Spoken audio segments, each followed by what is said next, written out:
I am going to go ahead and call the meeting to order. It's the May 14th meeting of the Addison Northwest School District Board of Directors. And I'm looking for a motion to adopt the agenda. So moved. I'm second that. Thank you. Okay. Anyone have any changes on the? I do. Lori moved, George seconded. Okay, I actually have two changes. We're going to go ahead and move the student report up to immediately following the special informational meeting. So that's 5C up before the action items. And we're going to edit action item H to read, authorize the superintendent to offer a contract to director of learning.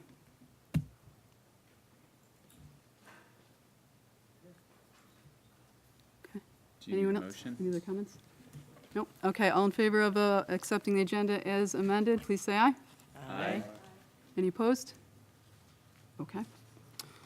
Brings us to public communication. Do we have any communication from the public? Hello, everyone. Hi. Are we going to get a show or something? We have a show. That's We do? next, yeah. Oh, it's so exciting. No public?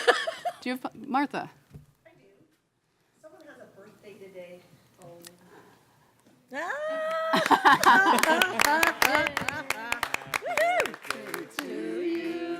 Happy birthday to you.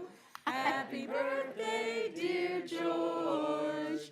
Happy birthday to you.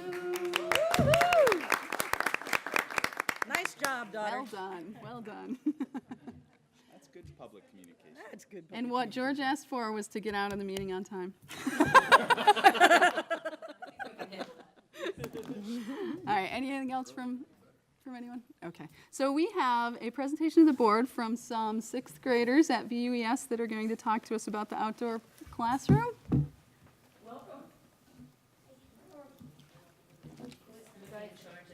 Oh, they all know how to run a computer with. There you go. Just use the arrow. That's all you do. Do you want to introduce? Okay, I will introduce. Let's see, let's start with Ava Holmes, Lizzie Dutton, and Star Hotchkiss. Thank They're all you. in sixth grade. Thank you. Oh, we need to turn around. Yeah, we'll wait to around at least. Put a crook in your neck.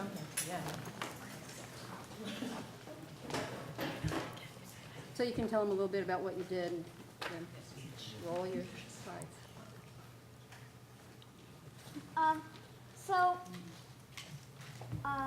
We're from Miss Sansom's class in the 6th grade at Virgins Union Elementary School, and this is our proposal to improve the outdoor classroom. So this is our mission statement. So to improve the outdoor classroom, we would like to fix important essentials and add fun activities for kids. The problem: there are many low spots and muddy areas on the trail. There are 4 places on trails that we want to fix. The solution: we will create bridges over the muddy spots, and we will add sanded paint to some of the bridges. This will create easier access to the trails and the outdoor classroom. Materials needed: we need wood posts, wood planks, and sanded paint. And we'll be getting the sanded paint from the other Part of the presentation. And some ideas for our interactive space. So we would, it's still under discussion, but we would like to add monkey bars in an area, like some people said a zip line, and then like a slide and stuff like that, so.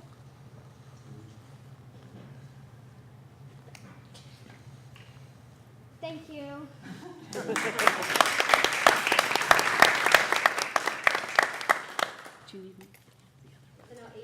So Ava, you want to do yours? Wait, is it just connected to this, or should Here, I'll pull it up It's for you. just, oh, thank you, Beth.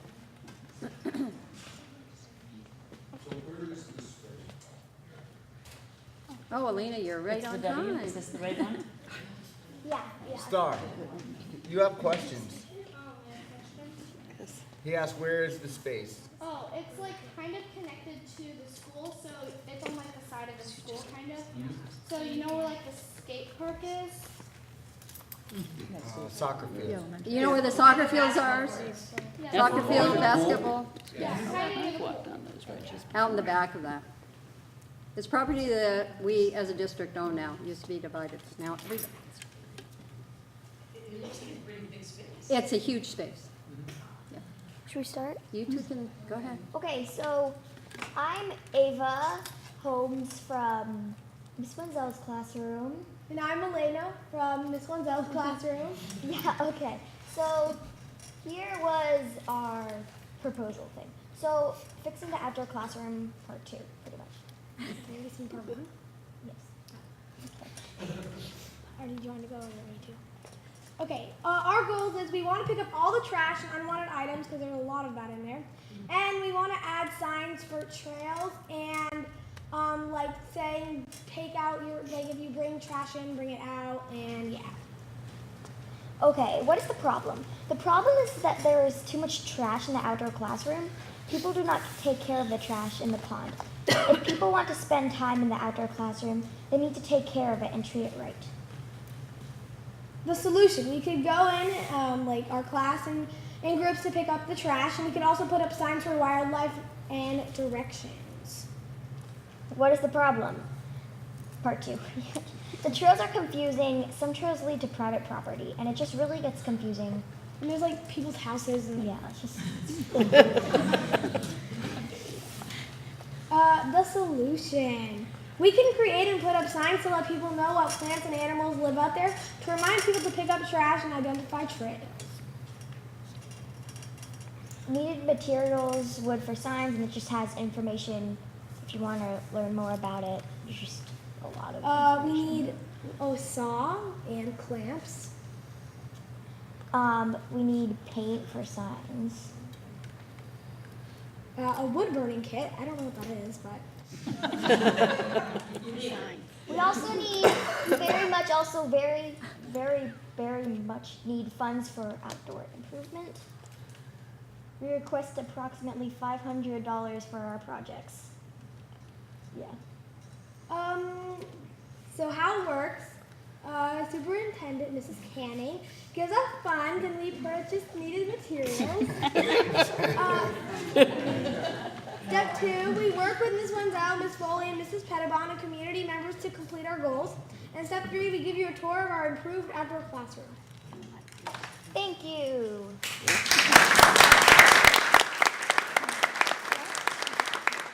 I have a question. Oh, there's Is there a pond back there? Or Yeah. it's a place that you want to build a bridge over? It's not just a big puddle, it's an actual It's a pond? pond. Yeah, there's All deep. right.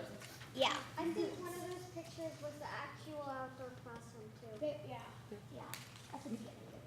Well, you guys did a lot of work here. Thank you very much. And you know what? I love the outdoor classroom, and I'm really glad that your teachers are taking you out there. It's a really nice spot, and I think that we will have to talk to the business office and see what we can do about finding some funds. They have some funds. Oh, I've already met all with the right. teachers, we're all set. Oh, Wow. So we'd let you know how we're your taking funds care have of it. been granted. Look at that.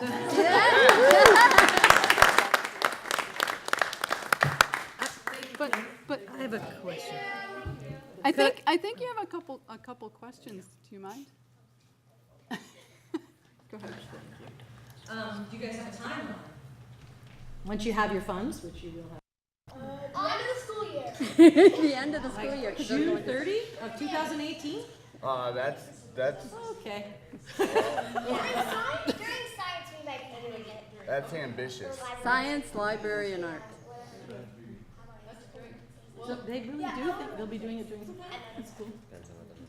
Yes, you guys put a lot of work into that, finding out how much everything costs and making nice proposals. So thank you very much. Is there any other questions? All right, awesome, thank you. Thank you, Ms. Foley. And Harris. Maybe you ladies should say thanks for your time.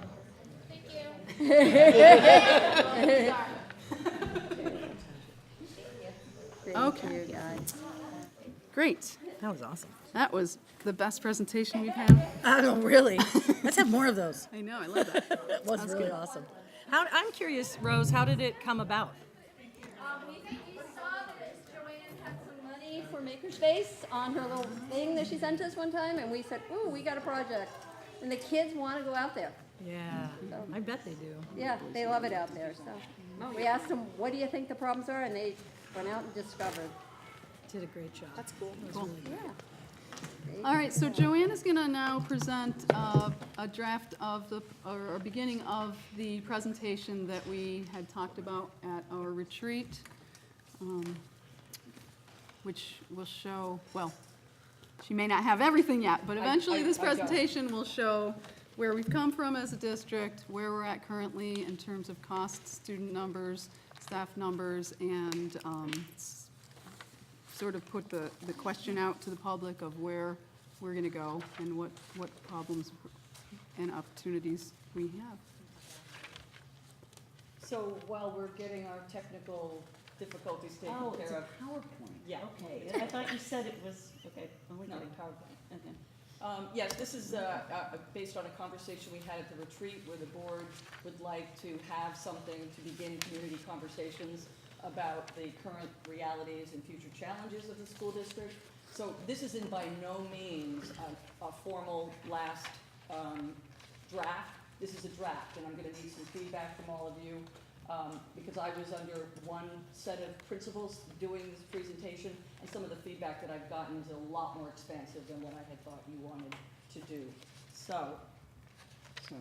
that's okay. I haven't opened PowerPoint on my computer for While we're waiting, can I just ask a quick question about the outdoor classroom? So is the outdoor classroom like an athletic field, or is the outdoor classroom like a classroom? Rose, why don't you answer? Because if it's a it's classroom, a then it should wetland. have it should be a part of a budget. And if it's an athletic field, then it should be a part of that budget. It's not either of those. Well, it needs to be one or the other. It's considered an outdoor classroom, so it's a classroom, and it's not, it's really a wetland, and we have to go by, we actually contact Fish and Wildlife before we can put any of this stuff up there. It's only certain things can go out there. Like, I don't think a zip line or some of the things they ask for can really go out there because it is a wetland, but, you know, that's what they wanted. Go ahead and present that. It's not gonna go, but that's all right, we explained that to them. But it's a wetland. So, and with trails and a pond and a bridge that was built that we're gonna talk to Mrs. Raphael about trying to help us repair with her husband and, some other things, so, yeah. What other outdoor classrooms do we have? There's one in each of the schools, I think. Each of the elementary schools has I one. have not been in it, but there is some outdoor space that we use as learning spaces, and also here at Ferrisburg. It looks different in each of the elementary schools. Matt, maybe you could speak a little bit too. We have put the outdoor classroom from the elementary school cleanup in the budget. It is currently, is the current budget reflective of that? Ken and I talked about it because it was going to go in 2,600. I Right. can't honestly remember where that ended up. Yeah, but we did. But we are committed to maintain that. We promised the Virgins Union Elementary School Board when they dissolved, Sue can attest to that, that we would maintain and really try to encourage the classroom teachers to use that as an ongoing learning opportunity. And, you know, I want to thank Rose and Amy for taking that seriously. The high school also utilizes that space and feels, I don't know, technical ownership, but part ownership at least, to support it. And my first year here, I know we had, through the budget and with the work of Bob Worley, had done a lot of work with the spreading of the chips on the Yes, paths you and did. stuff. There's some landscape material underneath, prevent erosion. But because part of it is a beaver, it's a beaver dam, or the water comes from beaver activity. Sometimes a lot of those bridges and walkways are underwater. There's a Pardon? Yeah, there is. It's helping. It's still there. We worked with the state fur bear expert. And the water level goes up and down depending. We've also had some unwanted activity back there. That's why they I were guess talking about. It was a roundabout way of saying, where's the money to be able to support these on an ongoing basis? Can I have an answer to that maybe sometime in the future?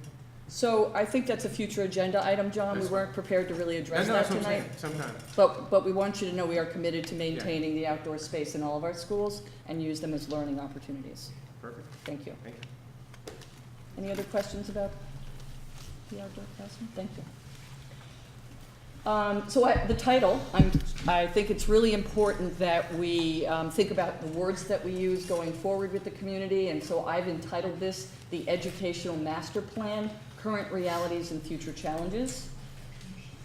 I think it's important for the community to revisit some of the themes that were written out in the Articles of Agreement. Remember, during the process of unification, we promised the community to maximize efficiencies and flexibility in using and managing our resources. And we were very explicit with the goal of increasing our district-level ratios of students to staff and maintaining quality of programs. We received overwhelming support for unification. And remember, in the first year, this is our first year, we maintained all of our staff, our services, and our supports in the schools. We wanted things to remain stable for the first year, knowing that there were several very low class sizes across the elementary schools. So we are in the second year of 5 years of financial incentives that were promised by the legislation. But as you know from the information that's come out about not funding the teacher retirement system, things that happen in Montpelier are going to challenge our ability to really follow through with that in our communities.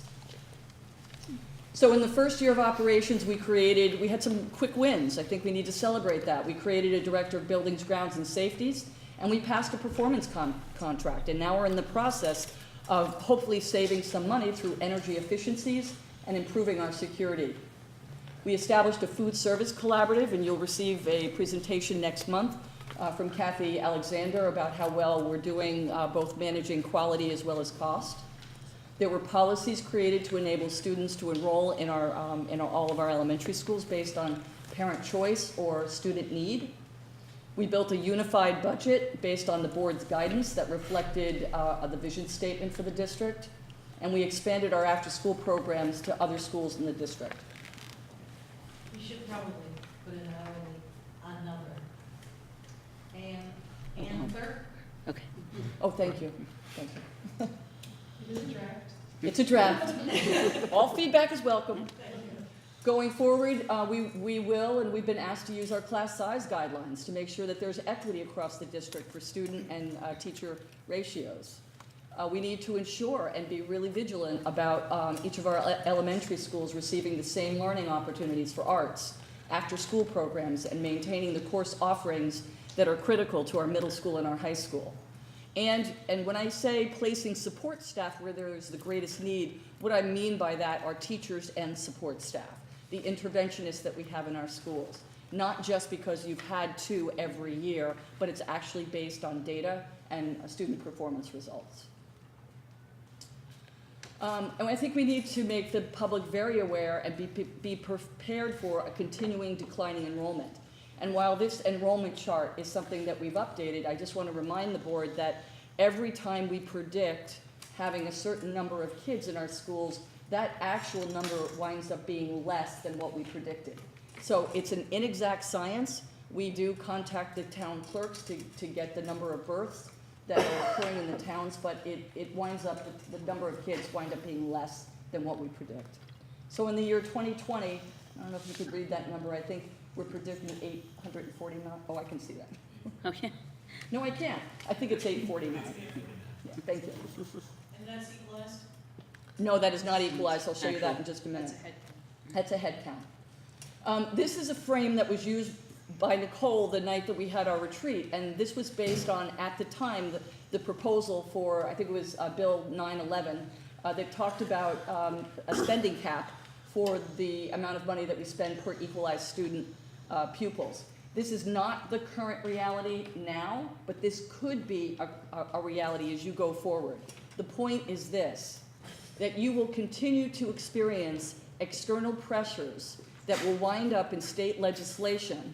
So we do need to pay attention to what the politicians are saying. Governor Scott said in April of 2018, as tax hikes loom, he asked lawmakers to consider passing legislation that reduces school staff. And in October of 2017, we were warned by then Secretary Holcomb that given shrinking class sizes and increasing per pupil costs, we really need to be very clear about our fiscal capacity and the reality of the cost of our small schools. We have student demographics that have changed a little. And it's gone, the free and reduced lunch count has gone down somewhat. I could include here like a 5 to a 6 year period of time so you could see that over time. But this is current reality. So, Jen, sorry, I guess that's what those percentages mean? Yeah, I should label that free and reduced lunch. Thank you. Yes. And this is the equalized students, so for those of you who need to remember the definition of that, we get funding from the Agency of Education based on the fact that we need to spend more money to educate our high school students. English language learner students go into that count, and students who are qualified under free and reduced lunch. So you can see the reduction, not only are our student numbers declining, but our equalized student numbers are also declining. This has a big impact on the funding that we also get from the Agency of Education. And if the free and reduced lunch is slowly creeping downward and the number of students is also going down, correct, there's no way that's not going to go down. There's no way you're going to see that change. Unless we had a lot of English language. Whole bunch of them move in. As the free and reduced goes down, we're going to lose the ability to provide the extra meals, aren't we? Isn't that based on 50%? No, it's not based on 50%. Our students will continue to qualify. And I don't think that's going to affect, go ahead, Martha, why don't you help me here? We have to re-qualify every 5 years for both the summer meal program and the dinner program. They're not on the same schedule, and I don't have which program automatically, every time we hit the 50%, automatically restarts the count. One does and one doesn't. So those are part of the numbers. So the 5 years, so we started the Virgin's dinner program a year and a half ago. And so that count was February of 2016 was the 50% mark that we went off of. The next time we hit 50%, that counter can restart. But right now, we haven't hit it again yet. But if we don't hit it in '21, we lose it. Correct. There's a possibility of that. Unless the rules Sometimes those change. formulas do change. Right. And they're asking for that right now for the rules to That figure change. is used for a lot of grant funding. It is. As you know, the Community Engagement Committee just applied for a grant, and we were told in the beginning that we didn't have enough free and reduced lunch, but we wound up submitting the grant anyway, correct? Well, actually, we did submit a grant, similar grant through Nellie Mae, and I believe Beth announced this morning that we got it. Oh, good. It's small, but it's a start. Thank you. And this is also something to keep in mind. While our student numbers are declining, the equalized student numbers are declining, our budgets are declining not at the same rate. So this is part of the external pressure I was talking about before, is that the governor and some of the legislators really want to see percents. As we see the declining enrollment of students, we should be looking at that percent decrease in our overall budget. We know that there are many fixed costs that we have to justify, but I think this also contributes to the story. So, note, this presentation is in process. Hey, John. I'll need more direction from the board to go forward. Am I on the right track? Are there pieces of information that you see missing? You might want to have some discussion about again, the purpose of using this story and using a PowerPoint like this to give us further direction. So I think that what I understood was that the hope was that we would get the facts and the data from you and from your office, and that the Community Engagement Committee would sort of take it and morph it into a pretty story. So Sue, one of the things that you had thought about was adding maybe a little more history about each of the school buildings. And I guess I want to get a sense of if that's the way you want us to head. Well, I just tossed that out as an idea. I was just thinking of this one night when I wasn't sleeping, and I was thinking that one way that it could be done would be, look, you know, this is our district, we have 4 buildings, and then kind of zoom in on each one and say, you know, Ferrisburg is our furthest north elementary school, and it opened in this date, and it had this many students, and at its highest enrollment, there were this many students in this many classrooms and teachers, and then currently we're here, and these are some of the things that community celebrates and things that make it unique, and, you know, and then kind of go through each of the buildings like that. It was just one way of thinking of it. So, but I don't know what other people think. Yeah, George? Can we go back one slides? Go that, sorry. The budget? Yeah, I, just looking at what 2014 and 15, the budget was significantly lower than it is now. I would anticipate people are gonna ask what caused that quantum leap of $1 million more dollars in the budget. We ought to put that deficit, maybe. Like if we could move the deficit payments, because that's a big chunk of why those budgets are bigger. I didn't even get that, George. That's brilliant. So that should be part of the story, you're right? Mm-hmm. Because that's really not a true increase. It wasn't, yeah. Well, no, it should have been higher, but it's. It's only $2 million. It's, Right.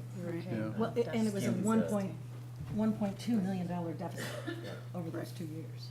So 14 and 15 should have been high. should have been higher. Right. To that slide And maybe that, It'll make that I chart don't know look that better, history. certainly. Yeah, we could get the numbers. I think we probably can get those numbers, yeah. No, I don't see a reason why we can't, right? Elizabeth looks away. They're there somewhere. We'll have to pull the old audits, yeah. Yeah. You can make Right, those that's numbers right, say that's whatever the you want, investment. we all know it. So we have 2 minutes before we need to recess for the special meeting. Mark? I would say we also want to tell the story of not just us in our own little isolated district. What's happening in Addison County in general, what's happening in the state in general. This is not just, what did this board or what did these 4 schools do wrong that this is happening? Right. Why is everyone moving out? Yeah. Just to give probably not in depth with the rest of them, just to say, Yeah. this is indicative of the entire state and the region, and we're all trying to figure it out. So one slide that might be helpful would be the overall numbers in the state, so they can see that it's not just what's happening here, but all public school students in. Probably a little more in-depth for Addison County in general, so you could go just kind of general numbers for the state, a few more, like there's this many schools, this many students in Addison, Northwest, Northeast, Central, and then this is where we are, Northwest. I would think that in addition to that, ways in which, I think what your suggestion about looking at the schools is probably getting at, but we don't want people to see this and go, oh, we just need to move now, right? Because this is just a downward to go. So, like, there are many positive things happening in the schools, and That's why I said what and they so celebrate, what's important to each of them. Yeah. Right. So, yes, I agree with that. I had Sorry, more. I'm processing slowly. Yeah, but no, I mean, there's probably 100 different, or 1,000,000 different ways that you could present this, right? Different lenses, different frames. Yeah, I mean, I think talking about our accomplishments on some level. Yeah. And I think might be a good reason to put in, like, where do we go from here? Well, right. That's, yeah. That's what we didn't That's what we're get to. asking. Probably get to Isn't that. that the Yeah. purpose of the That's the community purpose. conversations, Right, to get right, input, right, right, Diana? right. On where we do go from here. I think one thing too that we definitely need though is educational changes. So, you know, are there more or fewer class offerings than there used to be at the high school? Or what's the makeup of the classes at the elementary schools? You know, did there used to be 2 first grades and now there's 1, 2, or, you know, those kinds of changes. I don't know if this is the right conversation to bring this up, or if the superintendent's office is the right place to ask for the data, but whenever I see these graphs, I think it kind of begs the question, what happened before the years that we're looking at now. And basically what you just said about what gets offered, but also, you know, there was a time when we had many fewer students than this in our district. And things cost a lot less than, and students presumably still got a good education. So that's a much larger question, but just knowing a little bit more about what historically has been done with lower numbers, rather, there's just lower numbers ramping up rather than lower numbers coming down from a high would be interesting. That's all. All right, so it is 6:30, we need to recess, but is the board in favor of having the community engagement group take this presentation and work with it some more and connect with Joanne? Yes. Yes, okay, excellent. Please do that. Thank you. Thank you. And they have a meeting Thursday, right? So if anyone else who's not on who's not on that committee would like to be more involved, please come to the meetings. 5:30. Great. All right, so we need a motion to recess. So moved. We don't have a moderator. Okay. Well, what do- Oh, The clerk is here. Oh, that's the other one? that's the other one. That's his brother. So if we don't, do we need to wait for him or someone else can do it? Someone else can. I wonder, does We he can know nominate it's him. here? Yes. Okay, so we have a motion, we don't have a second. Okay. So all in favor of recessing to the informational meeting, please say aye. Aye. Any opposed? Okay.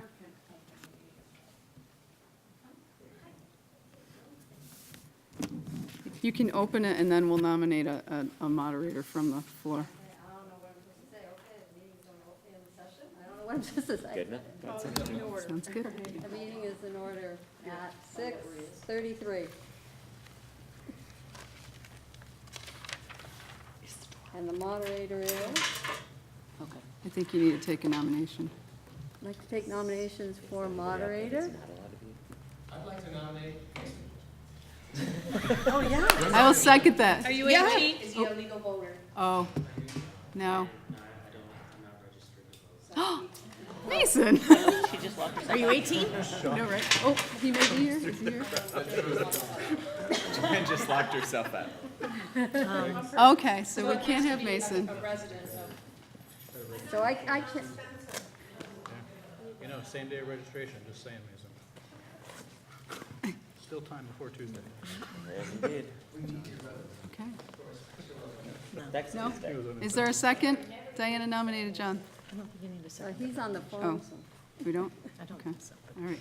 That's about the only thing. Are you willing to run the meeting, sir? Probably want to talk, so I better not be a moderator. Okay. We need another nominee. I don't know why I'm doing this. Rose is supposed to be doing it. No, I did the superintendent. You get this one? All right, Okay. so we can move this forward. I'm willing to do it. Thank you, Jay. Go, Jay, thank you. George just nominated you. Yep, you're good. Oh, thanks, George. It's all yours. Okay. Okay, so do I need to stand somewhere in particular, or can I do it from here? Or You should stand. They said we didn't. Yes. I don't know, it's not my meeting. Yes. Okay. And it's just residents of Addison Northwest that vote. So fair So- for Jen's So panel. actually, shouldn't. So, shouldn't- Rose, you need to can call the for a vote. You need to call for a vote for the Jay to be moderator. moderator.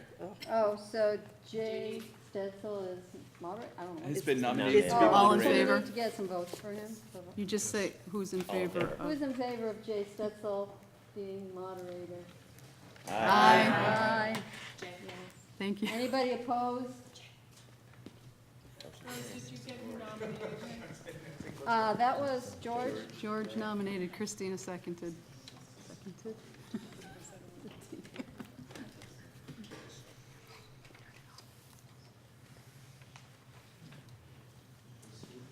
All right. The legal voters of Addison Northwest School District, consisting of the towns of Addison, Ferrisburg, Panton, Virgins, and Waltham, are hereby notified and warned to meet at Ferrisburg Central School on Monday, May 14th, 2018, at 6:30 p.m. to transact any of the following business: not involved voting by Australian ballot. The meeting is to be adjourned and reconvene on Tuesday, May 22nd, 2018, with respect to articles to be considered by Australian ballot. Let's see. So are we doing Article? Just Article 1. Okay. So Article 1, to transact any other business that may legally come before said meeting. And now it's open to conversation about the things we're voting on the 22nd. So we do have a clerk. Do we vote for, that's done? Yes. Okay, For the rest of the year. okay. And do we need to deal with the minutes? We're gonna do that in our regular meeting. Okay, thank you, sorry. Good clarification, thank you, John. So this is just for the vote next week. Okay, this sounds good.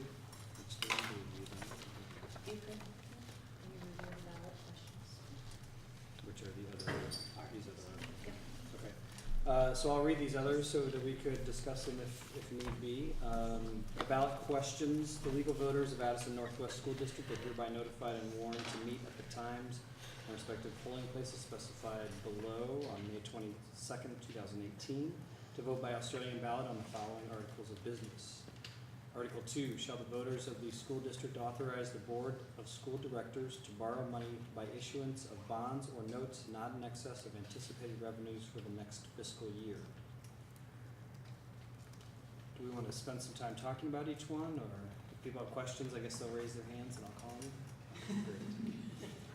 Article 3, shall the voters authorize the establishment of a capital improvements and facility repair and maintenance reserve fund pursuant to the provisions of 24 VSA 2804 for the purpose of the capital improvements, repairs, and maintenance projects, and to assign $124,650 from the fiscal year 2017 fund balance to the reserve fund. Article 4, pursuant to the provisions of 17 VSA 2662, shall be action taken at the annual meeting on February 26, 2018, in spite of the fact that the vote on such public question should have been by Australian ballot, and on any act or action of school district officer or agents pursuant to thereto be readopted, ratified, and confirmed by the voters.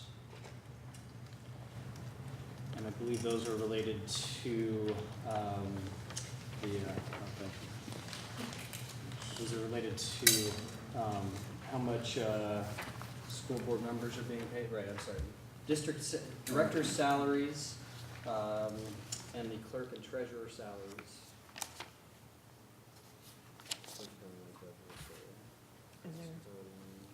No, it's a different Page 19 is. We got it. He's got Yeah, we got it here. Let's see, so that the director's salary should be $850 each, plus the chair receives 50% above that. The clerk receives $150 and the treasurer receives $3,000. To authorize the board of directors to give notice that in lieu of distributing the school district annual report by mail within 10 days of the district's annual meeting, it shall give at least 30 days notice of the availability of such report by inclusion in the warning of the district's annual meeting, commencing with the district's 2018 annual meeting. And the last one, shall the voters of Addison Northwest School District approve the exchange of parcels of land with the town of Addison in accordance with the terms of the April 19th, 2017 land exchange agreement between the town of Addison and the Addison Town School District. So are there any questions or comments about any of those items?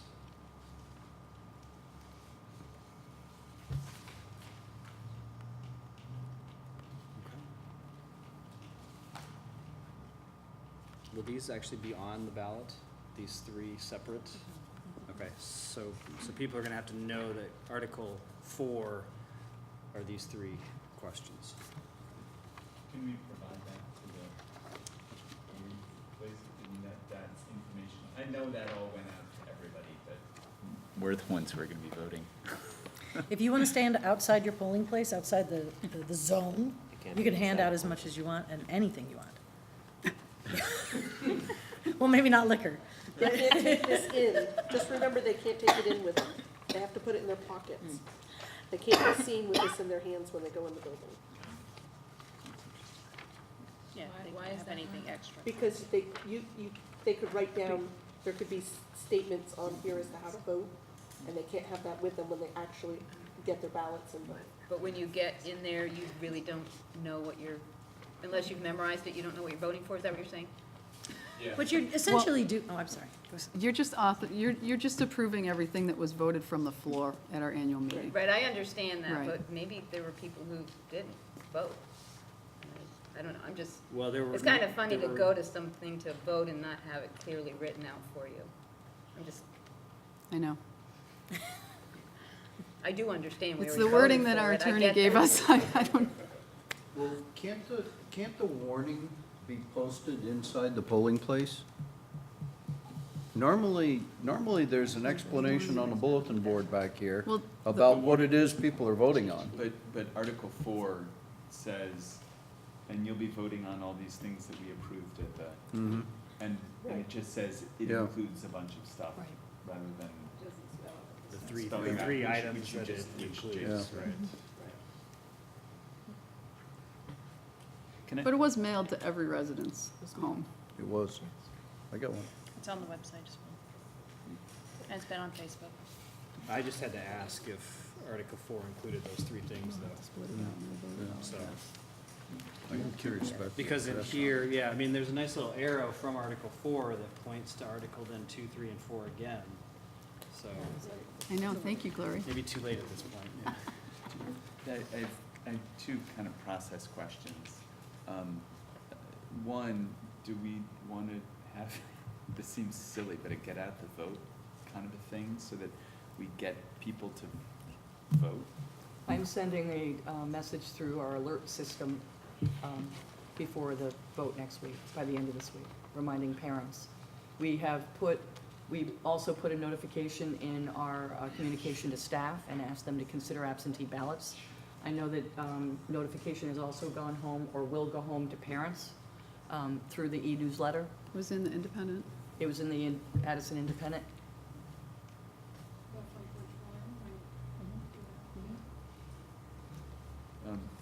The other thing is, we can change this next year at the annual meeting?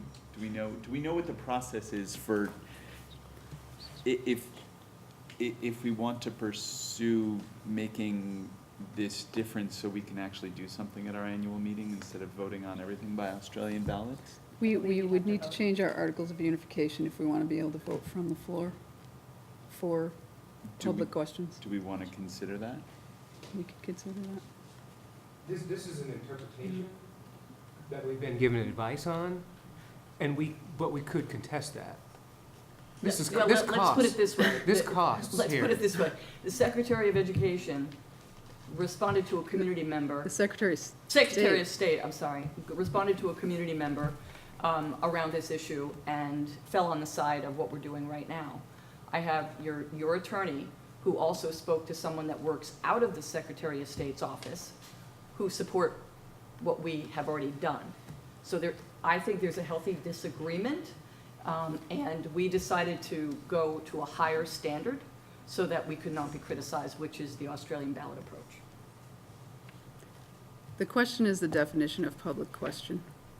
I mean, some of this is absurd, right? You can't vote for an annual report to go out in a vote before you vote for the budget that's in the annual report. That's absurd. I think we would win, and this costs money.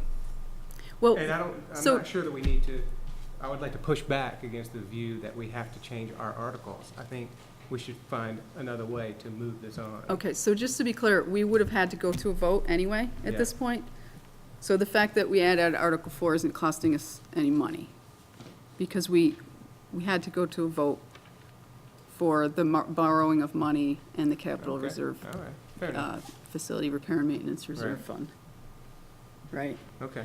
And in the future, it can all be done, well, I don't know about the fiscal pieces, but whatever would have been voted, whatever would be comprised in Article 4 would be able to be voted on in March. Okay. in But theory, that- right? But that would mean we'd have we'd have, Yeah, it's gonna be very, very. I was not, I did not write the Articles of Unification. It's gonna be very complicated to do some of that stuff by writing an article to go on Australian ballot when it's something that we normally discuss in a meeting and then come to a consensus.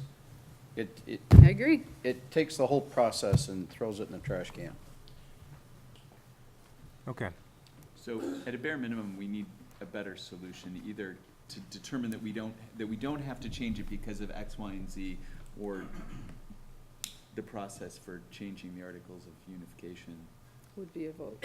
would be a vote. Okay. All right.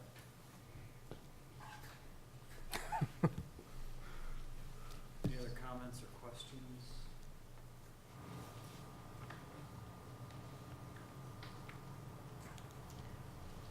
Hearing none, I'd like to call for a motion to adjourn this. I'm sorry, recess this until May 22nd, I make the motion to recess until.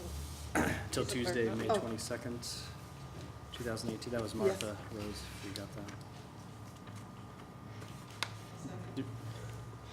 Second from Sue. Sue. All those in favor? Aye.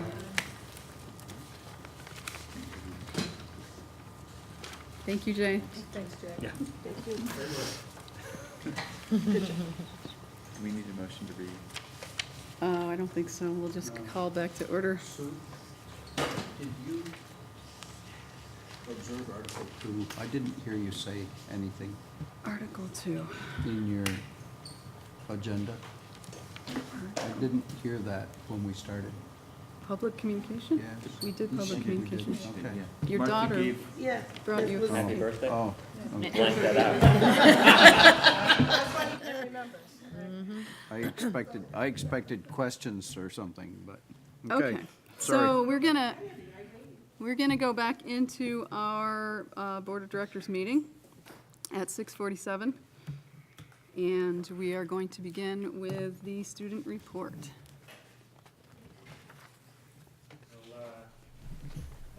I'd first like to say I appreciate the gesture from the board. I'll make sure to register sometime in the next week. Thank you, thank you. Nice job, Mason.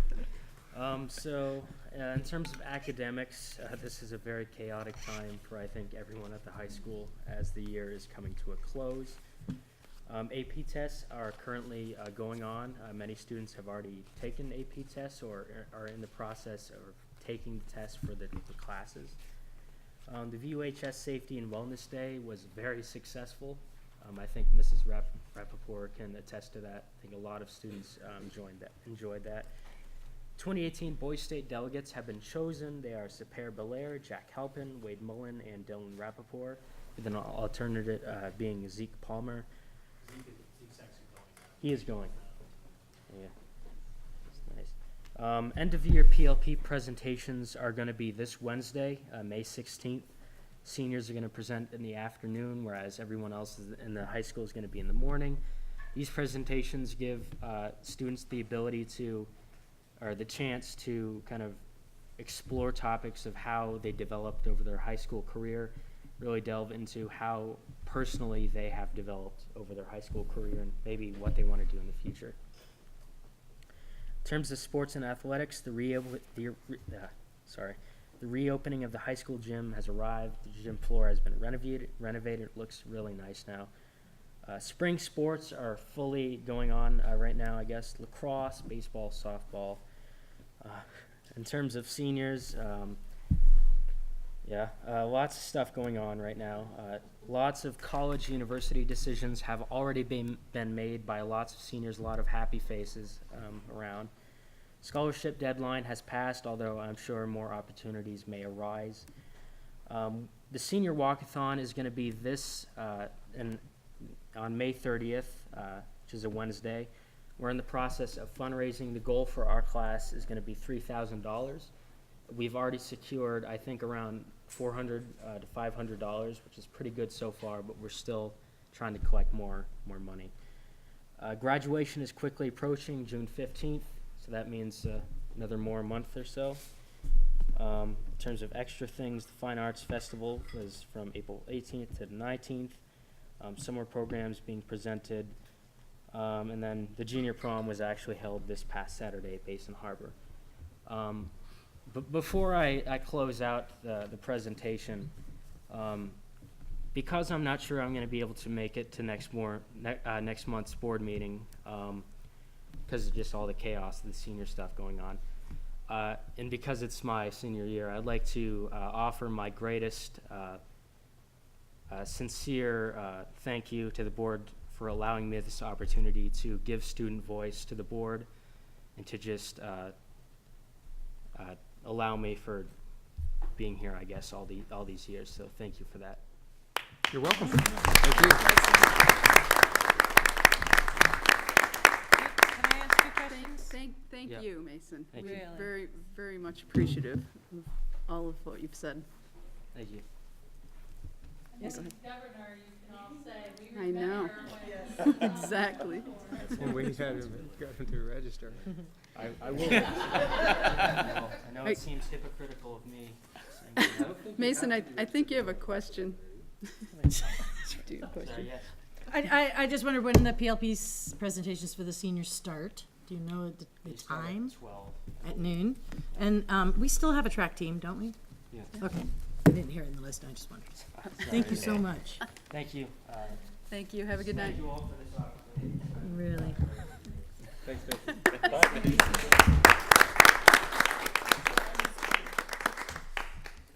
All right, great. So we're gonna actually move into action items. So I am looking for a motion for action item A. Yeah, I'll move that we approve the gun violence call to action that Sue sent around. Second. Okay. So has everyone had a chance to read it? Do you want me to read it out loud here? Do people know what the vote is for? Shall I read it? It's Don't read it. I don't Yes, think you George. need to read it, but Okay. I think I read two different versions, one from John and one that was in the packet. I guess I'm confused as to what we're voting on exactly. So there are two different things, actually. There is whether we want to, as a board, sign on to this national call for action, which is one page, with a few points. And then separately from that, John has written what can be a letter to the editor from the board, or from any members of the board that would wish to sign it. So there are two things, but I think that the motion right now was for the call to action. Which is a sign on and not the letter. Right, right. Yes, George? If I might comment about this. Yep. You aren't going to get any action in this state beyond what has already happened in the legislature. They've done some of the things that you're talking about here. I don't think any of that is going to have any effect on the things that have happened. I think that the real basis of the problem that the country is facing is a mental health issue. And I think that it would be much more appropriate to have whatever call for increased mental health services. I'm sorry, but I can't support this the way it reads. Well, Finn? It may be confusing too, but my understanding was that the one-page sheet does prominently feature support for action on mental health issues. There is some call there, but I think that is the problem. Anybody that goes into a location with defenseless people and starts shooting them has got a mental health problem. And I think that that's what should be addressed, as opposed to all of the other things that they've tossed in here.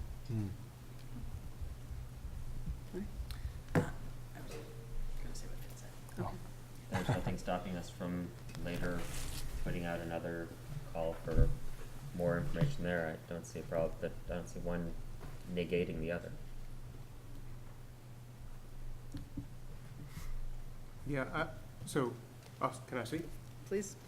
So, yeah, I think this is a good call, because I think it does address some of the issues that you're talking about, George.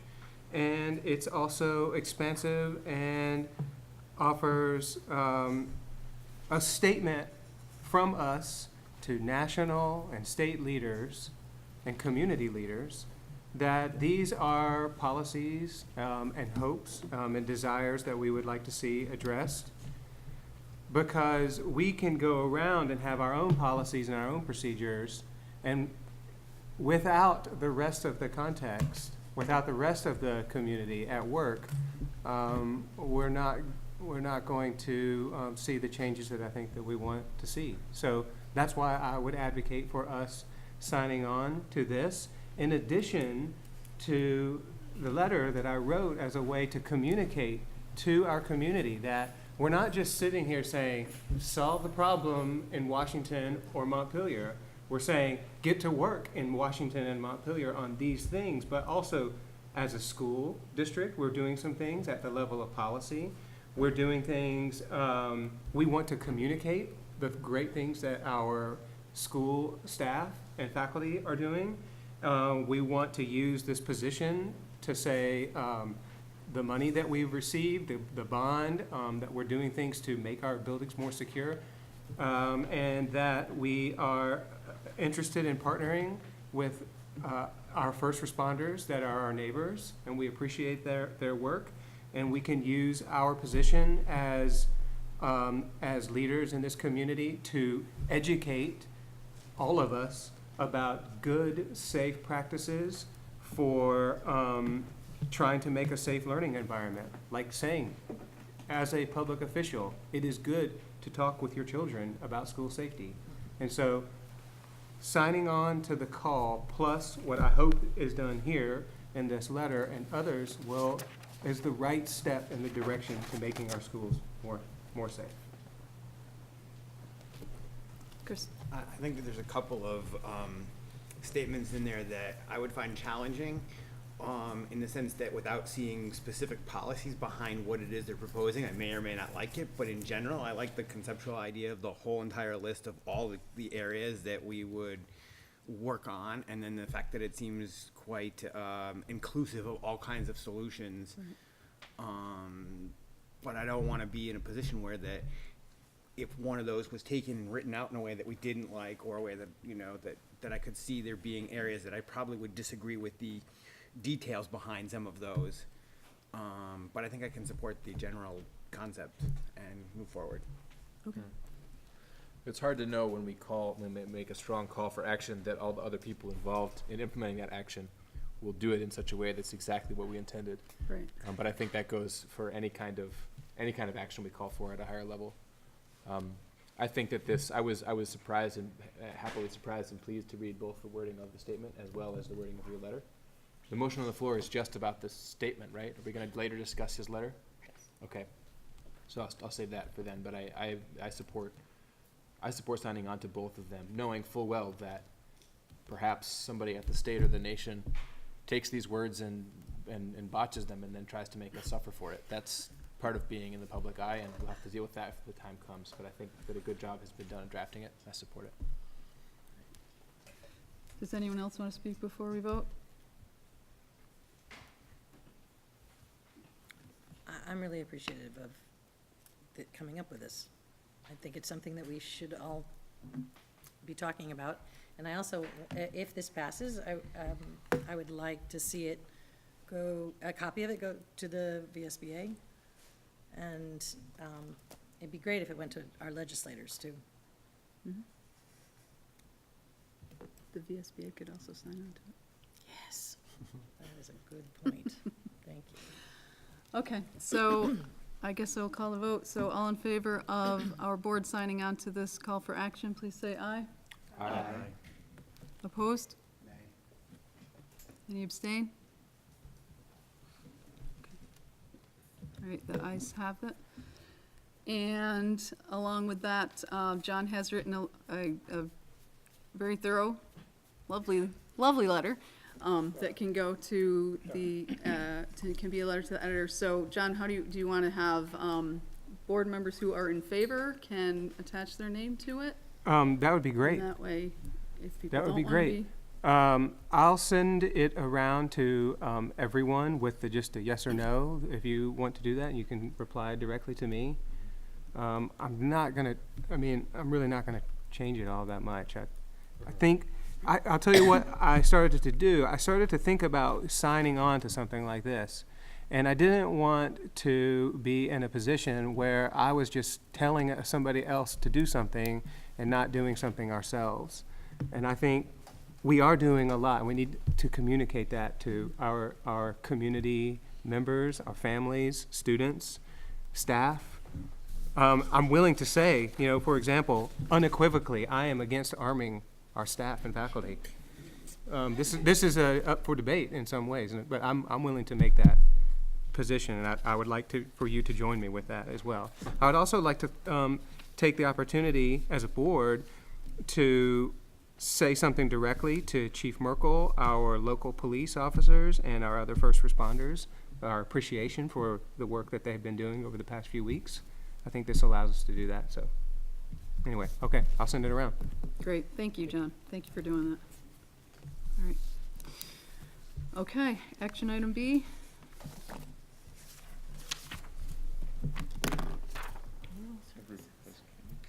George, you want to make a motion?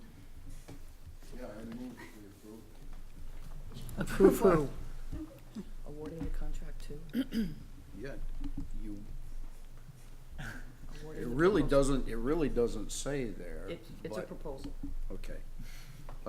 I move that we award the contract to Petro Lynn. So Lynn, Blackman, and Minitsky. Okay. That's what it says here. Second.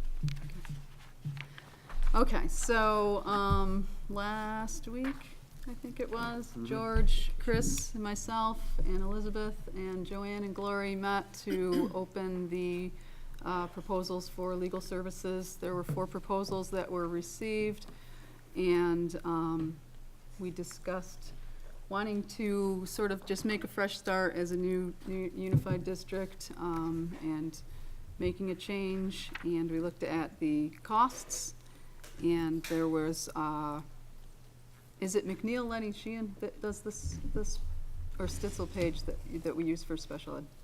Stitzel Page and Fletcher. Okay, so there was one firm that we use somewhat now for special education, so we decided maybe to keep them separate in case we have a couple things happening at the same time. There was the firm that we currently have, which we decided we just would make a new, just make a change right now. And then there was one other firm, which I guess we didn't know that much about, and the proposal just didn't seem to be as thorough as some of the other ones. So the recommendation from the committee is to go with Lynn, Blackman, and Minitsky. And they have represented us previously. When we were dealing with the problems with the previous superintendent, they were with us as part of our insurance coverage. And I thought that they deported themselves very positively. So this is a not fully comprehensive, because special ed has some work. The contract for the performance contract was also a different. Yep. So what is the scope of what this firm is doing, and how many other? Negotiations. Yeah, so the scope went out with the packet last week, and it was pretty comprehensive, but it's, Yeah. do you Sure. remember the? Yeah, it included all those pieces, Tom, but it was more emphasizing the negotiations piece, and so we interpreted that to be a priority for the board. And none of the firms do all of it. So actually, that's not true. Stitzel, Page, and Fletcher represented each one of those areas, but we've been happy with and have used Paul Giuliani when we have issues related to land and when we have issues related to special ed. There's a history with Stitzel, Page, and Fletcher. So prioritizing that one piece, the board thought that the law firm that they are recommending is the one that they'd like to go forward with. decide to That do. answers my question, Okay. thank you. Yes. So I am noticing the money, which is something I Yep. do. Yep. Is there any precedent to go back to them and say, hey, you know, we've got three other bids that are significant, or two other bids that are significantly lower? Would you consider reducing your attorney rate to 200 instead of 225? Or your paralegal to 60? I mean, that's a significant difference between Stitzel and Lynn. It's $35 an hour. That's a lot of money, if we're talking a lot of hours. When you want good representation, it isn't always the bottom line of the expense, but the bottom line of the results that really count. But Stitzel, we use Stitzel, so I don't know how that's an argument. But So does not that mean for that what any- we're using But not Stitzel- for any of these things. We only I don't use know them if that's for the just one. historical. I mean, do we not use them because we don't trust them? Well, I don't know. the first question is, right, can we ask them to lower the Right, Yeah. that's the question. That is really the I question. mean, I don't know I'm if not that's- arguing if- with their, I don't know if that's something that's ever done. If it's a bid process. there's Yeah. nothing we could do. They put in a You bid. kind of they don't. accept their bid It's or what you they don't. bid or you Yeah. don't, yeah. We accept their proposal based on what they've given Yeah. us. It's too bad, that's a lot of money. That's a lot of money, $35 an hour. More, oh, and that's only the attorney difference. You want to pass that around? 35, 45, 50. Does the contract, so this is. what we're voting on. $70 an hour between the Stetzel and the Lynn, the one you guys are, and I'm not trying to be a pain in the ass, I'm just, you know, that's a lot of money. It's $70 an hour in total. Well, but you don't Difference. pay all those people. It's one or like, Yeah, I mean. If we it's- paid all of them, it would be $70. I'm just saying, the difference between the, what we're paying, what they're suggesting that we're gonna pay and what we would pay if we went with Stetzel So, is significantly less. the one that we selected is the same rate as our current Yeah, attorney. we aren't changing. It's what we were paying before. So there was, It's- at best, there was an opportunity perhaps to pay less, but you guys weren't satisfied with that We- proposal, we right? weren't. Right. I see, Okay. thank you. So we go. It's not an increase. So how long has our current attorney been representing the district? Many, many, many years. Okay. And then I have a second question, and you mentioned a fresh start. I was just wondering, is there criteria or an impetus for a fresh start? Why? I'm not sure that we should talk about this in open session, but Okay. yes, there are reasons why we felt we wanted to change. Okay. They don't have to say no. I just.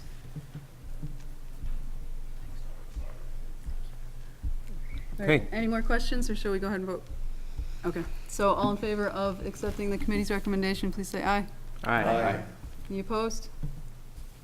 Okay, so Joanne, you will be in touch with I will with be the in four of touch with, them? yes, I will. Okay, thank you. Thank you. All right, action item C. I move that we approve me. the Community Engagement Committee charge. Yes, so. We need a second. Hang on. I second. Okay. Yes, so the charge came out in the, what page is it on? It was not. 11. Page 11. The Community Engagement Committee wanted to edit the charge a little bit, Yes, so we it's wanted been to sent that add back out. schools back in. We had switched schools for board in March. And we wanted to actually put language from the policy A23 into our charge. So, I can read it. The Community Engagement Committee is a subcommittee of the Addison Northwest Board that recognizes that community support is based on a mutual exchange, a dynamic process in which the Addison Northwest School District contributes to the community's success and in turn benefits from the community's resources. The Community Engagement Committee will engage the communities in topics of interest, promoting collaboration between the board, the schools, and the communities, as well as give students voice and leadership opportunities. Any questions or comments there? Could you speak just a little bit about, I feel like teacher staff is missing, is that? The schools? I think it's part of the schools. Okay, so like school staff would be Yeah. schools, okay, thank you. Okay, so can we vote on this? All in favor of accepting this edited charge, please say aye. Aye. Any opposed? Okay, excellent. Action item D. Good job, Diane. Looking for a motion for action item D. So moved. You can't, I can't. no. Action item B. D. I move to approve the line of credit. I second. Very well You done. sound very. Very well done. Very, yes. Yeah. It was a lot wordier on last month when we postponed it. And it is for the EEI project. Ah, So, Now and the bond. okay. Okay, Would you like so- to reword that? yes, I motion? would like to reword it. But you're going to help me, Elizabeth. Okay, so I would like to move that the board approves the line of credit in the amount of $2 million. It is specifically for the project, The- The EEI project, the EEI project, the bridge between now and when the bond is. which is the bridge between now and when the bond will be approved. Do you still second? I still second that. Okay. All right, any questions? I think we talked about this before, we just didn't have the paperwork, correct? All right, so all in favor, please say aye. Aye. Any opposed? Ask later. I just wondered, we don't approve you to sign it. We don't have to do that specific. Lots of people need to sign it, so. Do you want, yeah. Do we all need to? Okay. She's, The tags are, just watch out for where it says. Just like that. We can get $2 million. okay. Haven't been able to do that. So it's a clerk and board members? Yeah. Yes, all board and Okay. and there's 2 or 3 places. Okay, next action item. I move that we approve the minutes of April 9th, 2018. Second. Okay. Any discussion, edits? All in favor of approving those minutes, please say aye. Aye. Any opposed? Okay. F. I don't know what the number is. The dollar number. Well, I don't. I'm looking at her. I wasn't talking to you. I swear, I wasn't asking you to. I don't know. See the amount for pay, you want to give me payroll and bills? I think she's looking.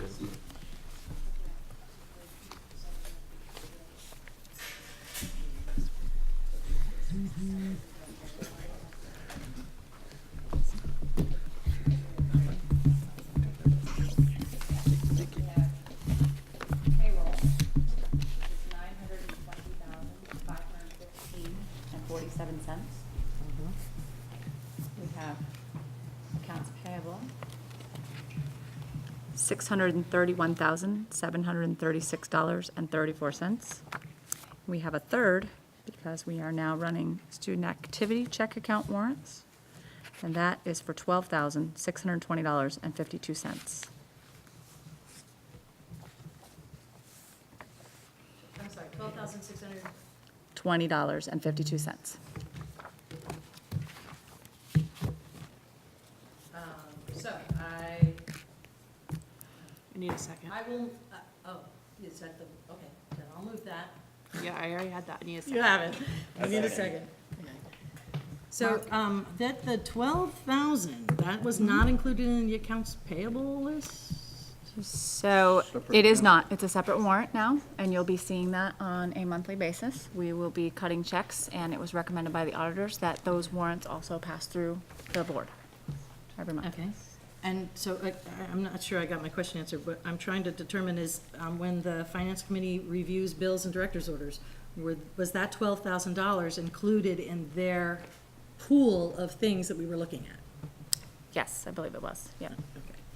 I can double check for you, but I believe so. Okay, so generally, the student accounts have gone through accounts payable, except Carol the is cutting ones- the checks, yes. Except the ones that used to be cut out of the schools. Right, which will no Okay, longer be Which happening. no longer happens, right. All right, so, So they are coming through Yes. Yeah. Great. That is what I understand, Awesome. and this will be just a separate, It's just being separated. separate so that you understand that it is separate, that it's Right. not general checking. Yep. Right, great. And the treasurer signs those Yes. as well. And I assume this is a time, we gonna have finance committee, we're gonna have committee? Yeah. Yes, okay, never Later. mind, then I won't. Yep. Half an hour. That's it, then I don't have anything else. All right, does anyone else have any questions or comments on the bills and director's orders? All right, all in favor, please say aye. Aye. Any opposed? Okay. Action item G. Can we do these as block? I move that we accept the annual meeting, February 27, so special meeting, April 26, annual meeting, informational meeting, February 26 minutes. I'll second that. Okay. All right, so I do have some proposed edits for the February 27th, 2017 minutes that I sent around because we did discover an error back in December. Yeah, I think they've got lots of room for all of them. Did people get a chance to look at those edits? Can I- Accept Yeah, those. I read 'em. Can I propose those edits? I Okay. mean, All right, do we good. need an amendment? Yeah. I'd like to amend the minutes. No, I with mean, I think we'll just changes. accept them with the edits, Okay. if that's. an answer to the question? Who seconded? Second, yeah. I can't tell who it is, so I don't know. Okay, so we're gonna vote to accept the minutes, but as amended, right? Okay. Can we do that? Are people ready to do that? Okay. So all in favor of accepting the minutes from all of those meetings as, with the one amended, please say aye. Aye. Any opposed? All right, excellent, look at that's done. We are moving.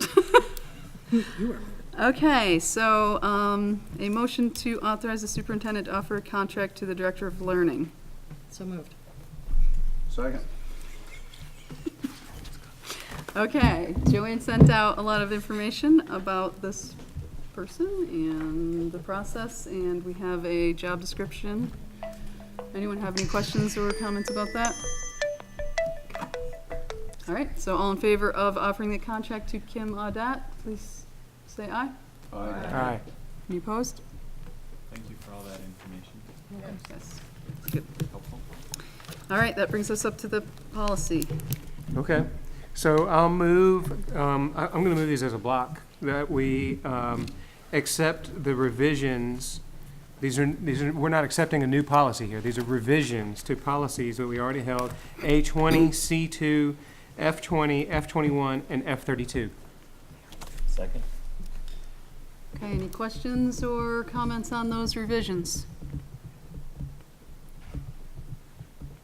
Okay. Yeah, I want to say one thing for the public. It's important. This one, I mean, some of these others are some good changes. Some are just like get rid of some old language that doesn't belong anymore. One thing, this board has committed itself to learning about electronic communications every year. That's important.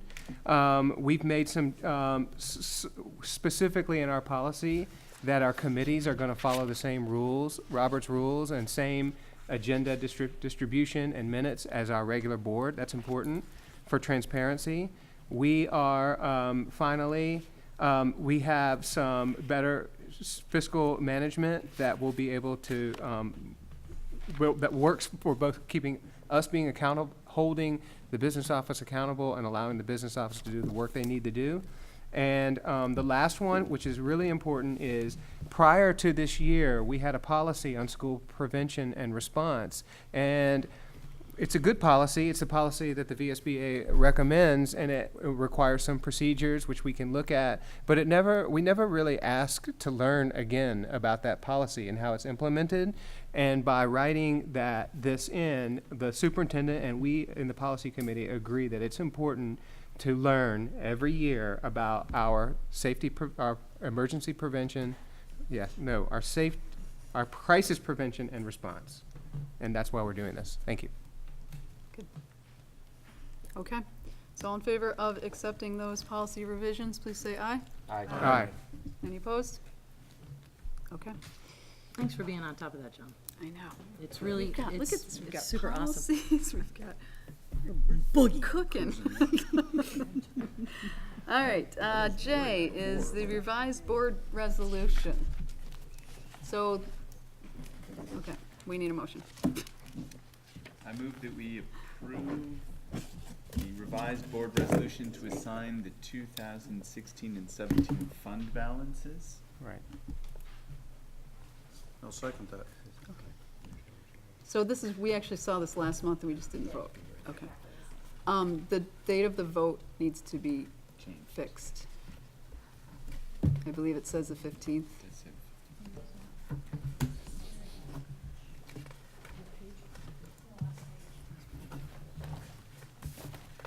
It's not the addendum that you sent?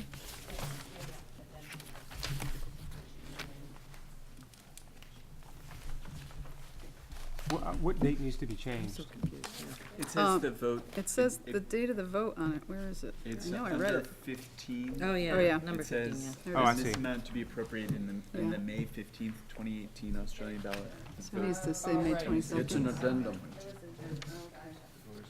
So I think we can just approve it with that change, right? Any other questions or comments about that resolution? All right, so all in favor of approving that with the date changed, please say aye. Aye. Any opposed? Okay, that is the end of our action items for this evening. Which brings us to the superintendent's report. So in addition to what I've laid out in the incidental report, I want to recognize that this morning I wrote an email to the board that Travis Park is the new principal of Beaman Elementary School. Congratulations.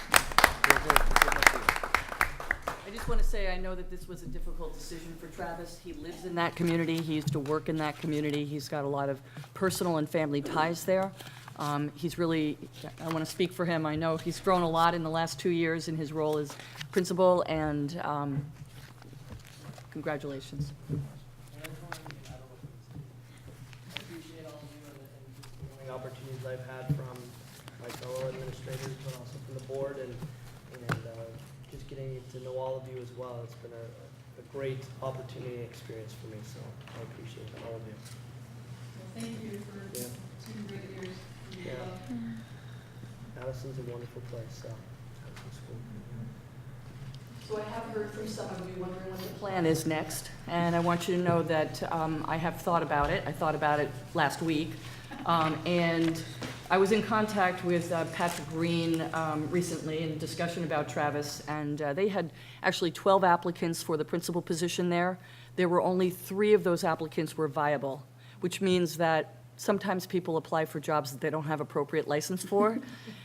When they started the interview process, that number went down to 2. And then in the end, Travis was really the only candidate going forward.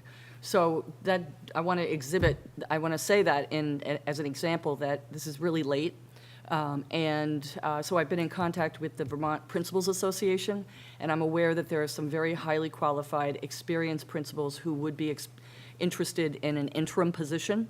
So that would be my plan, to go for an interim, and that would give some time for the new superintendent to look at different leadership models that they might want to consider going forward. And I think that would be in the best interest of the school and the kids at this point. Good. Well, thank you for thinking it through, of course. So I wondered if, yes, of course. I wondered if, one of the discussions that we had when we were talking to the community about the reduction in the principal hours, both at Ferrisburg and at Addison, one of the feedback I kept hearing was area schools share principals. And I don't want to throw Beth under the bus, but have we considered? So that's part of what I was saying, that there are different leadership structures, and instead of jumping into something like that because it would affect 2 schools, I really think it's late to have those community conversations, because I did promise the parents if there were any other substantive changes that we would really seek input from folks. So just in the interest of time, I think trying to find and to entice an experienced principal who's willing to do this in the next year is our best bet.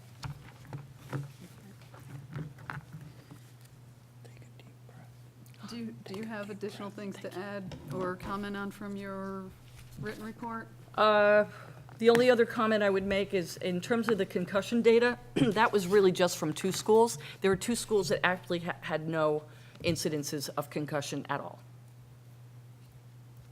And are these all, and you may not know, but are these all incidents that actually happened at school? or They're these not have always. happened- Right. That's okay. correct. They could happen at home, but the plan for dealing with a concussion does fall on the part of the school. Okay. So I have not done that level of research. Right. It could be a couple, it could be half. So my notes from the last time that we discussed this were indicating that the desire of the district was to make sure that we basically had consistent policies and tracking methods between the schools, or that we were working towards having that. Is that something we're still working on? We are still working on that. Okay. Lynn has graciously offered to pull the nurses together on a monthly basis this year, and they're working on policy and practice, common practices. And we've just made a decision to go with a software program that's going to allow us better real-time data for things like concussion information. What is the name of that? It's electronic data, SNAP. SNAP. Which is great, because we can draw down some of the information, student information we need from our student management software powered school. Cool. Good. And that's going to be implemented in the fall. The nurses will get training next summer, and then it'll be implemented in the fall. And I wanted to thank you for the thorough answers on the questions around the wellness policy. It looks like we are working towards meeting the middle school PE goals, which is great, and that we are meeting, or if not exceeding, the school lunch nutritional guidelines. And did you know, since the beginning of the USDA's Healthier U.S. School Challenge in 2004, awards have been given to schools in 50 states and the District of Columbia. The challenge is a voluntary certification initiative recognizing those schools enrolled in team nutrition that have created healthier school environments through promotion of nutrition and physical activity. As of December 15th, 2017, there are 3,032 schools certified, 2,059 bronze, 752 silver, 189 gold, and 32 gold award of distinction. Of those schools, there are only 4 in Vermont that have received awards, and 2 of them are in our district, Virgins Elementary School and Ferrisburg. Yes. So, Wow. phenomenal. Did we get that in the paper? I think it was in the paper, or at least in the newsletters. We actually, we did a big press release when that happened a couple of years ago, and I believe Ferrisburg got a banner. I think both of our schools get a banner? That's awesome. Yeah. Good. So thank you. Yes, George? Can I ask about the community briefing? Yes. Was there any consensus that came out of that? Well, would board members that were there like to respond to that? I mean, I think I can. You too? At the high school, Yeah. Yeah. before the tabletop. I think it was just more informational. I was wearing multiple hats, and I stood up there and said nothing, because there's a pretty face. You looked good, though. But Chief Merkel talked about kind of past history around the nation, what's been going on, what seem to be trends or things that various shooters have in common, and a lot of it is they have nothing in common, but there are certain things that might be in common. And we had discussion from Ken Sullivan about where we have been, where we are now, where we're going to be with the bond to tighten up security and safety within the schools. We talked about what programs are already in place in our schools as restorative justice and ways that we interact with the students to help them feel not isolated and not alone and not forgotten. Do our best to make sure that students don't fall through the cracks, and that when Chief Merkel was talking, that was one of the biggest indicators of a problem. And there are many different attempts to communicate with kids. There was a student in the audience who talked a couple of times, and she said they reach out all the time, and she personally would be shocked if a shooter was actually a student, because so many students are touched by so many other people in so many different ways that it's really hard for anybody to have fallen through a crack. And then just kind of wrapped up talking about the next day or the day after. The following Saturday was going to be a tabletop where we ran through a scenario, and then various groups within the community who would be involved in an active shooting, what would happen and how would we do communications and where would be setups and triage, and try to look for all the holes that we have and figure out who's responsible for filling those holes, and we'll do it again later. And I would just like to say that I was also at that second part, the tabletop. I was really glad to see you there. And I was very impressed, just for the benefit of the community and the board, to see the way that the administration was handling, had already identified loopholes and was already had a plan of action for closing those. I can just say that I was there as an EMT for Jen's Rescue, and the logistics of handling a hypothetical event like that are really, really complex, and the school has a lot of responsibilities that emergency responders can't really do anything about. So I was glad to see it seemed like administration was really on top of that, actually, in particular even identifying what didn't have a plan currently and what needs one right away. So I appreciated that very much. Thank you.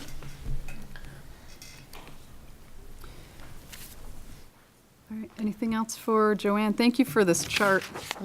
This is great. Visual. Anything else for Joanne's report? No? Okay. Business managers report.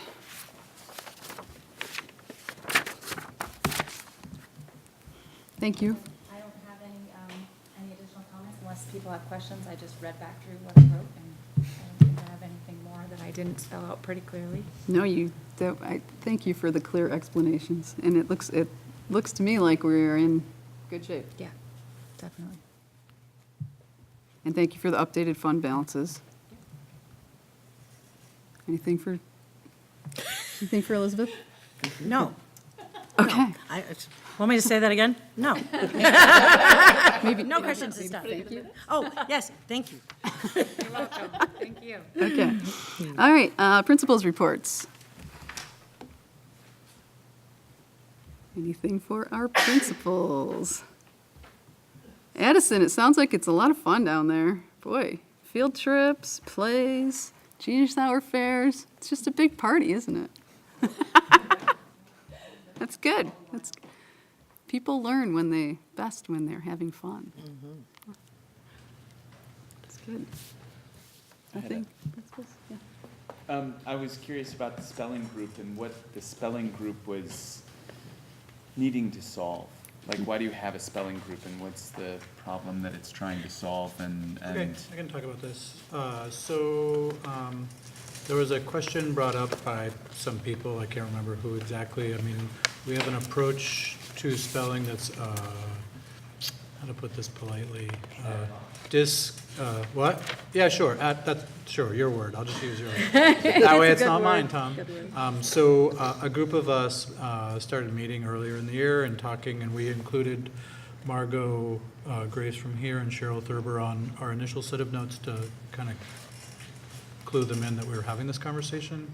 I reached out to both Addison Northeast Supervisory District or Union or whatever they are today, as well as ACSD, because I know their curriculum directors okay, and asked kind of where they were with regards to spelling and as a piece of their literacy instruction. And felt a little bit better and worse after hearing from them.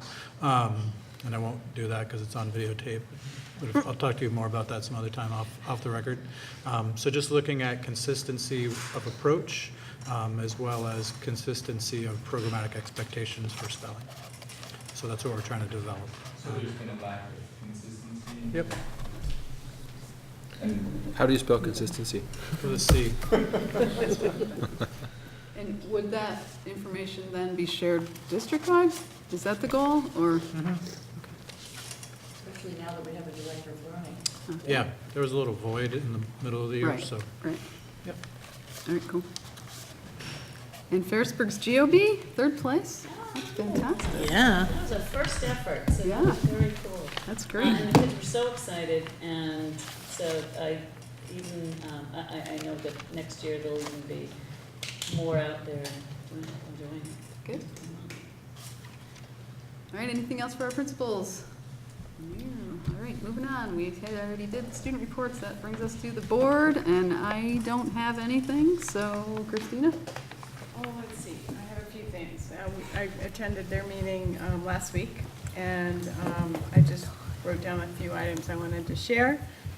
Since we're all talking about security, they did install a camera system at Hannaford Career Center over break. Thought everybody would want to know about that. I think I sent out some information about a campaign, their CrowdRise campaign that they were trying to raise money for, which they met their goal, which makes them eligible to apply for a $100,000 grant, a Community Thrives grant, so they're very excited about that. And they're going to be focusing on partnering with the community to bolster economic development.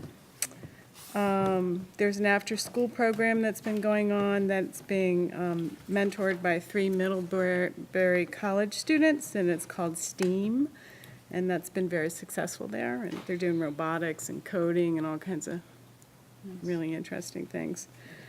And let's see, there's talk, and it's in the works, they're going to establish a building and trades program again.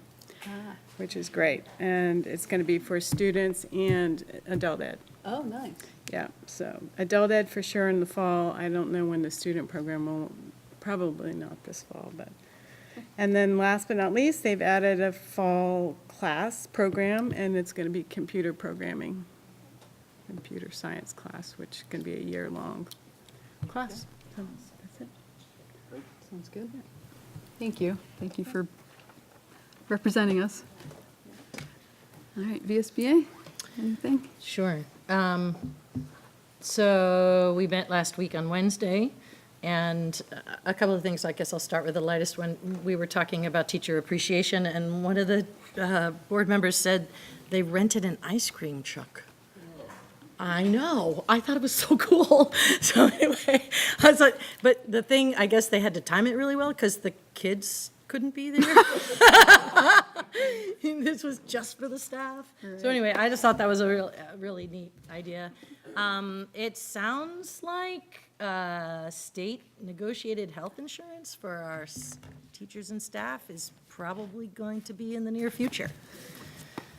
Yeah, it's really interesting that the VSBA and the union are actually worked together and worked very well together and came up with some pretty interesting ideas. So I think that's going to be in the future. Good. And seems like there was one other thing. Oh, 9/11 didn't make it or isn't going to make it. Oh, okay. We'll see. This next session, what I understood was, this was news to me, you can end the session and have a veto session coming. And if you don't specify that you're going to come back for veto, you leave it open, and then the governor has to call you back, and then you can do anything besides veto, which I thought that was just heard that like tonight. amazing. It's great strategy. So that appears to be also going to be happening. They talked about the applications for the CEC, community engagement, and they got 10 applications for 3 slots. I was really getting, I was doing good vibes. I was like, yes, I was. So I think that's it. Oh, small school grants, that's, anyway, that does not related to us. Because we got one, because we consolidated and we kept ours. Right. Not the people that aren't, but. Okay. Thank you. Yes, thank you. Community engagement. So first of all, Beth just gave me a $600 check. She wrote a Noe May Foundation grant for kickoff, our fall kickoff event. And she got it. Yay. Yay. Thank you. Exciting. Thanks, Beth. Thank you, Beth.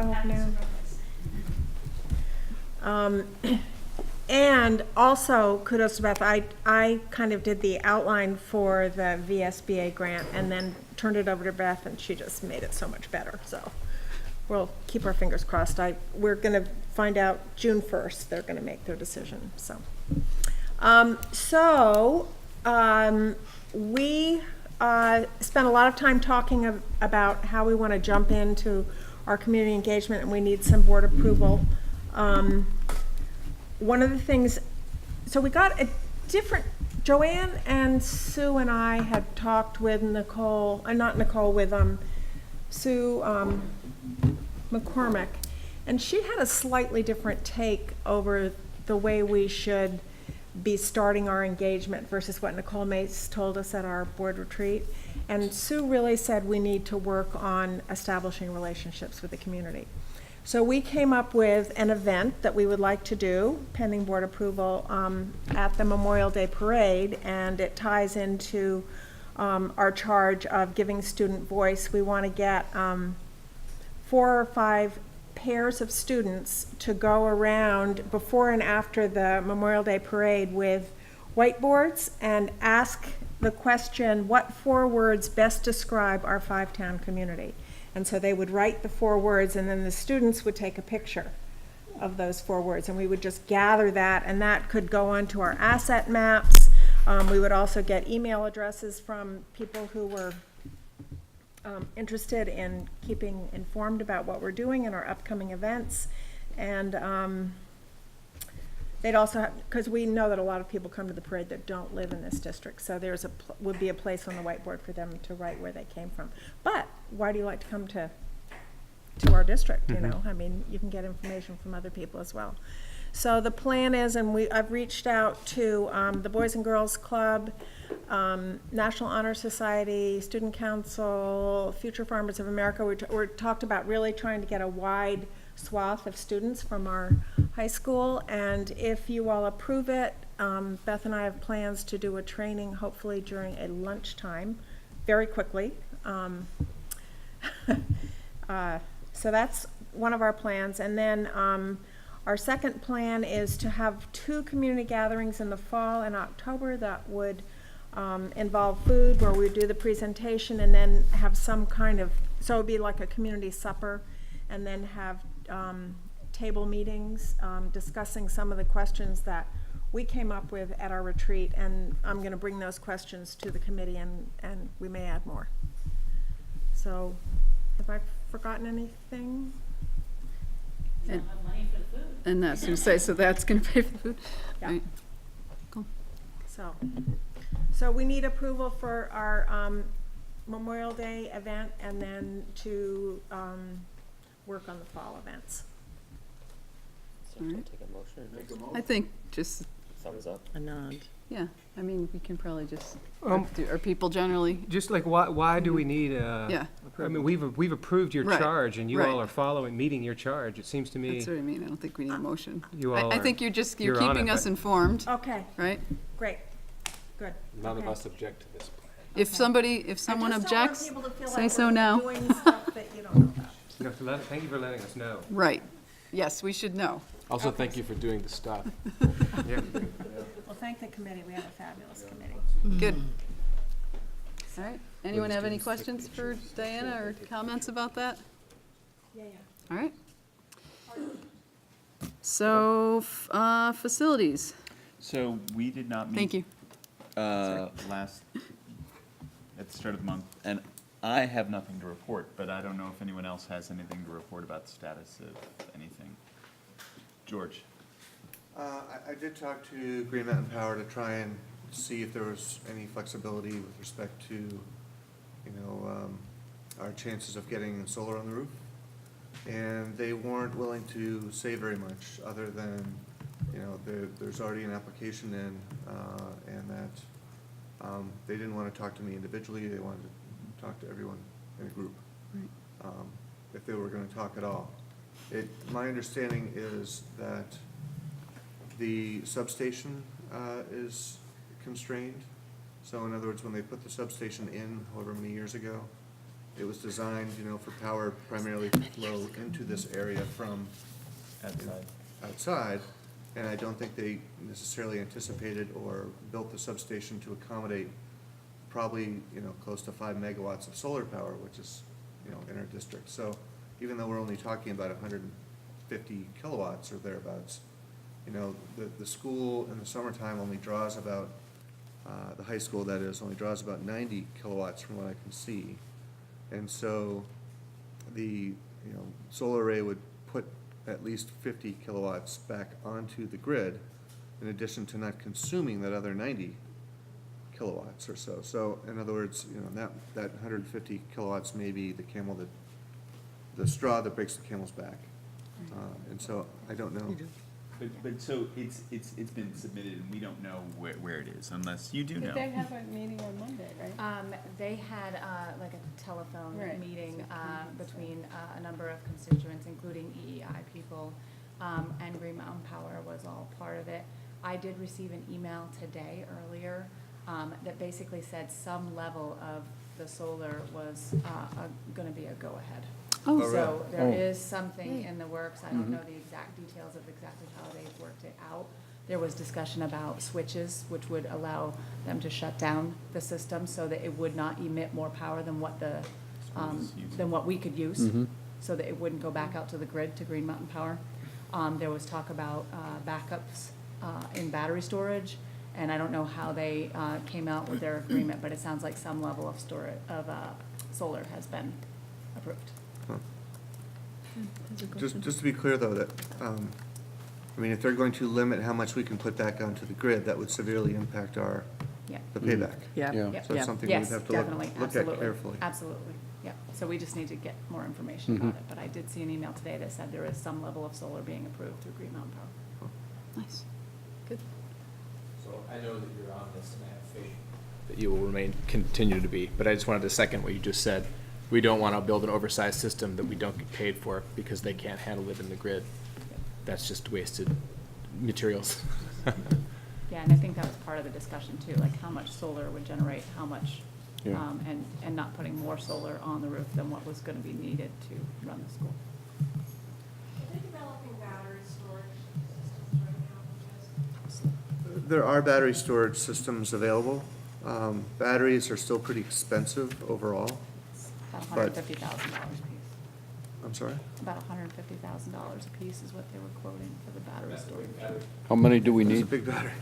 I Yeah, think only one. Yeah. It all depends on capacity, yeah. Yeah. And it's instantaneous power delivery Mhm. or absorption Yep. and then duration. So there are two components there. So if we can provide enough power to light the school and charge the battery during the day, and then maybe because of reduced consumption, we can run all night on the battery. Well, it's more a matter of absorbing during the day Mhm. to not put too much and then Yeah. Not go over what your battery discharge capacity. the battery enough to make space for the next day's Yeah. dose, yeah. And the challenge with the grid too, right, is that it's also, it's not just a day-night cycle, it's a seasonal cycle. Oh, yeah. Right, where our power consumption is the lowest at the time when we can generate the most. But, and also, power is cheaper at night because it's Mhm. off-peak. Yep. So, displacing off-peak power with a battery might not be Yeah. cost-effective, so there's a lot of math involved. So we'll, I guess the facilities committee is gonna need to have conversations have about this. conversations. Yeah, so, for Yeah. future meetings, And include EEI. and include, right. Yeah. Right. But we don't have a meeting set up for this month. We do for, June 8th. June 8th. June 8th, okay. It's not on here.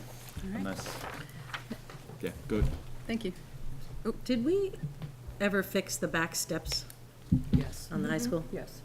I still don't remember. It was not hearing with that the was- same plan that we originally thought we would have to implement, but Ken was able to use alternative materials and do a really good job. We don't have the encasing any longer. We were gonna put like another entranceway in to protect. Big, beautiful. Yeah. Glass. Pretty basic. I can't believe we didn't make that fix a long time ago. Yeah. You did a great job. You did something simple that worked. Well, I shouldn't say it's simple. I don't know if it was simple. It was simpler than Yes, that. what the Right. other was. Okay, thank you. Awesome. Good facility, good? All right, so finance. So we met, and the minutes are here. We had a really good meeting. It went really well. We talked about how often we shall meet, which reminds me to talk to the treasurer. How often? 4 times, I think. Quarterly? August 23rd with the treasurer, October 25th, and January 24th. We adopted the charge and put it in the minutes so everybody would have it. And we talked about, we also calendared everybody for doing the bill review. And we talked about changing the 2 policies, the financial policies, and everybody agreed. That was what we voted on. Yep. Today. Yeah. Just today, yeah. And I spent some time going over, for people that aren't on the finance committee, the bills are a bunch of paperwork, and and they have lots of different, I mean, George probably remembers, right? They have lots of different aspects to them, like they're supposed to have a purchase order, they're supposed to have a check that's a copy of the check. The purchase order is supposed to be signed, the invoice is supposed to agree to the purchase order, contracts are supposed to agree to the dollar amounts for payroll, which is another thing we're checking. Anyway, I went down through a list and just gave the committee some ideas of the things that they're supposed to be doing, codified, I guess, or included it in procedure of what it is that the finance committee folks do on a monthly basis. And while I was doing the bills, it came, so one of the things we're doing this year that the high school never did was we're actually looking at payroll. So we get a payroll report for the month of all the disbursements, and we run a random numbers and come up with 4 checks that we trace back to the contract and the timesheet, if it's a timesheet-based check.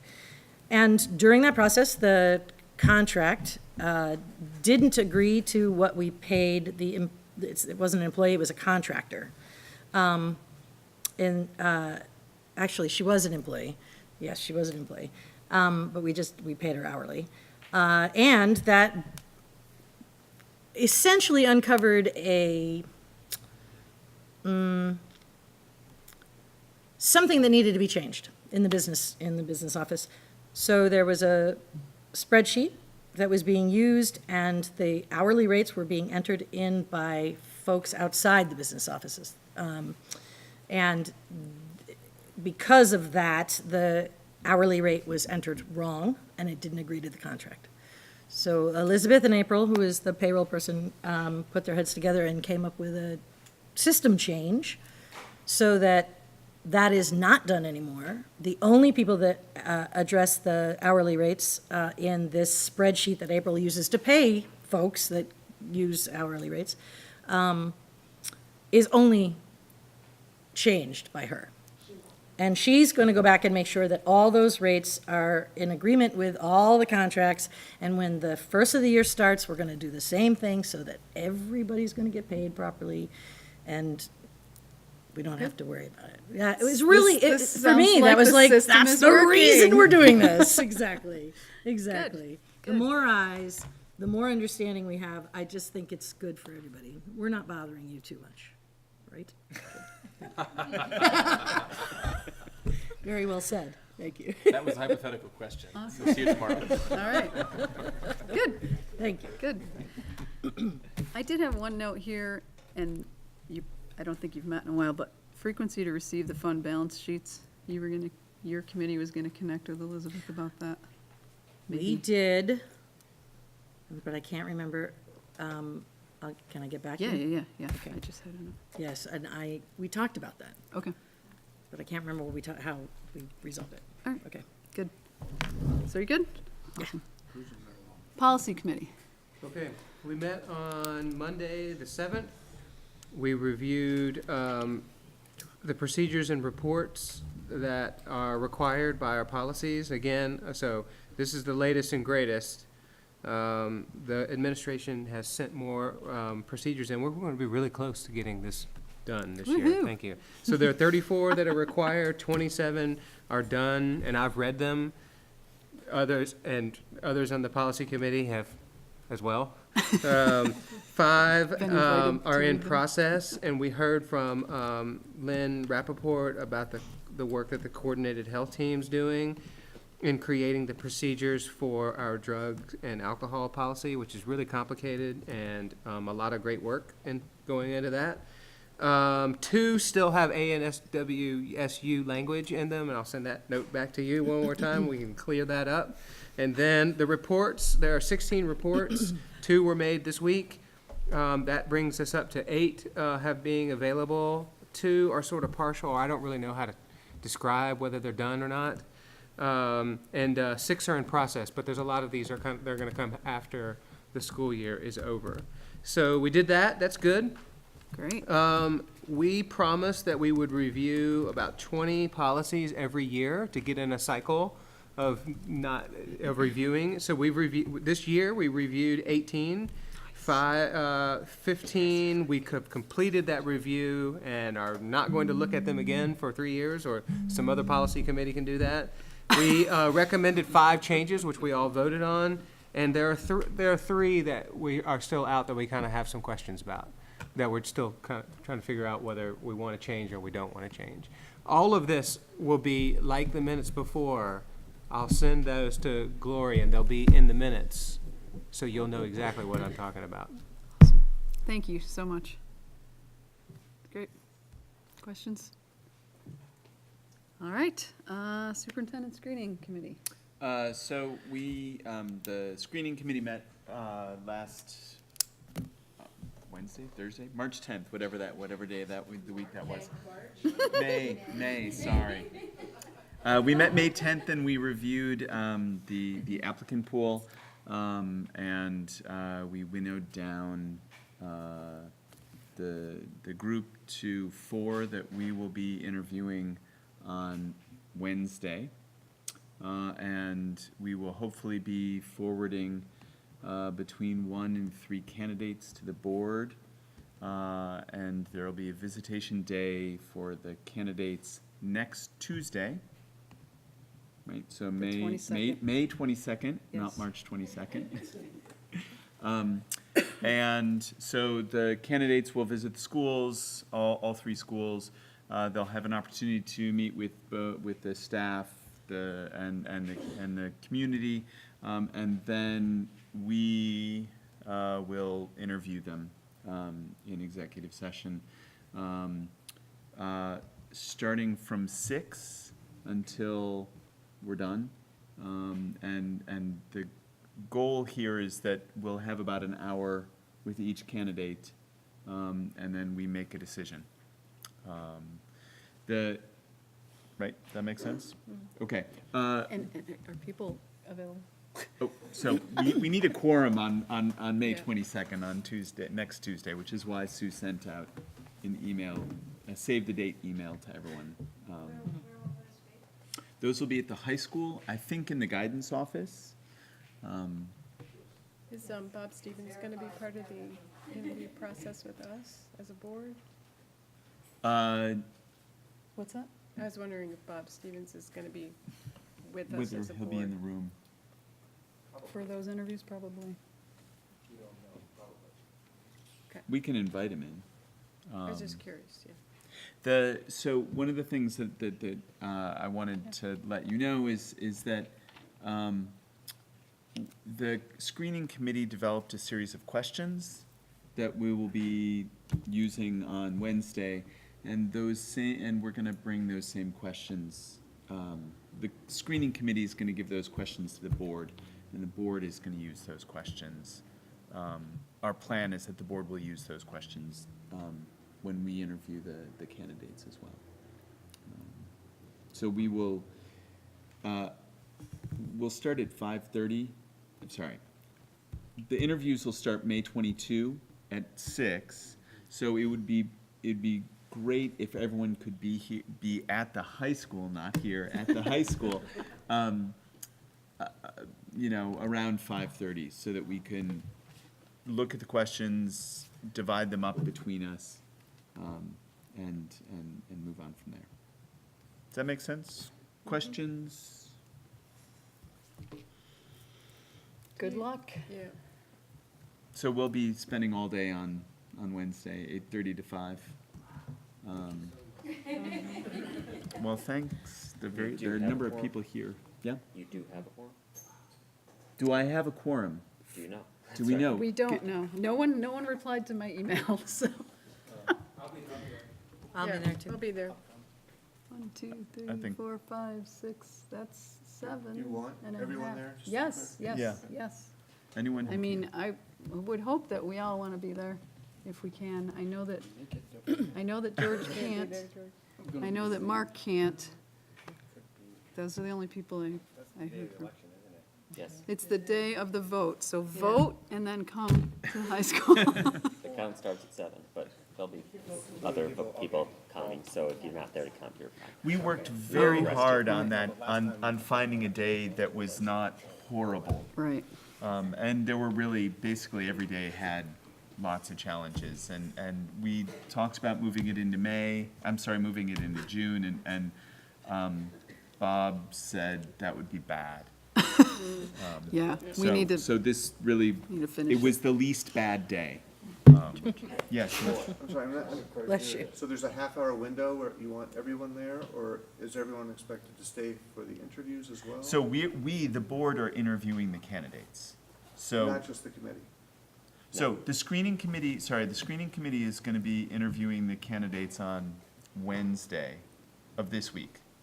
And then we are, we're going to spend another hour and a half after the interviews deciding who we're going to forward to the board. And we will be forwarding anywhere between 1 and 3 people. Technically 0. Between 0 and 3. 0, yeah, that's true, 0 and 3. And if it's 0, then we will move on to Plan B, and hopefully it won't be 0. So then next Tuesday, the board will interview the candidates. And the board is the one that makes the decision. So after the interviews, we will discuss and decide who we want to make an offer to, if we do. And- So I hope that everyone who can possibly be there will be there to participate. I should note that when as the candidates move through the day, Bob Stevens gets information from people, gets feedback for them, what the community thinks about the different candidates. And so he'll share that information with us. So we will have feedback not just from our own impressions, but also what people around the district have said. To go on Wednesday Yes, and hang out at one of the schools and meet, or Yes. hear what Greg said. For during the community time, or, during the community time, yes.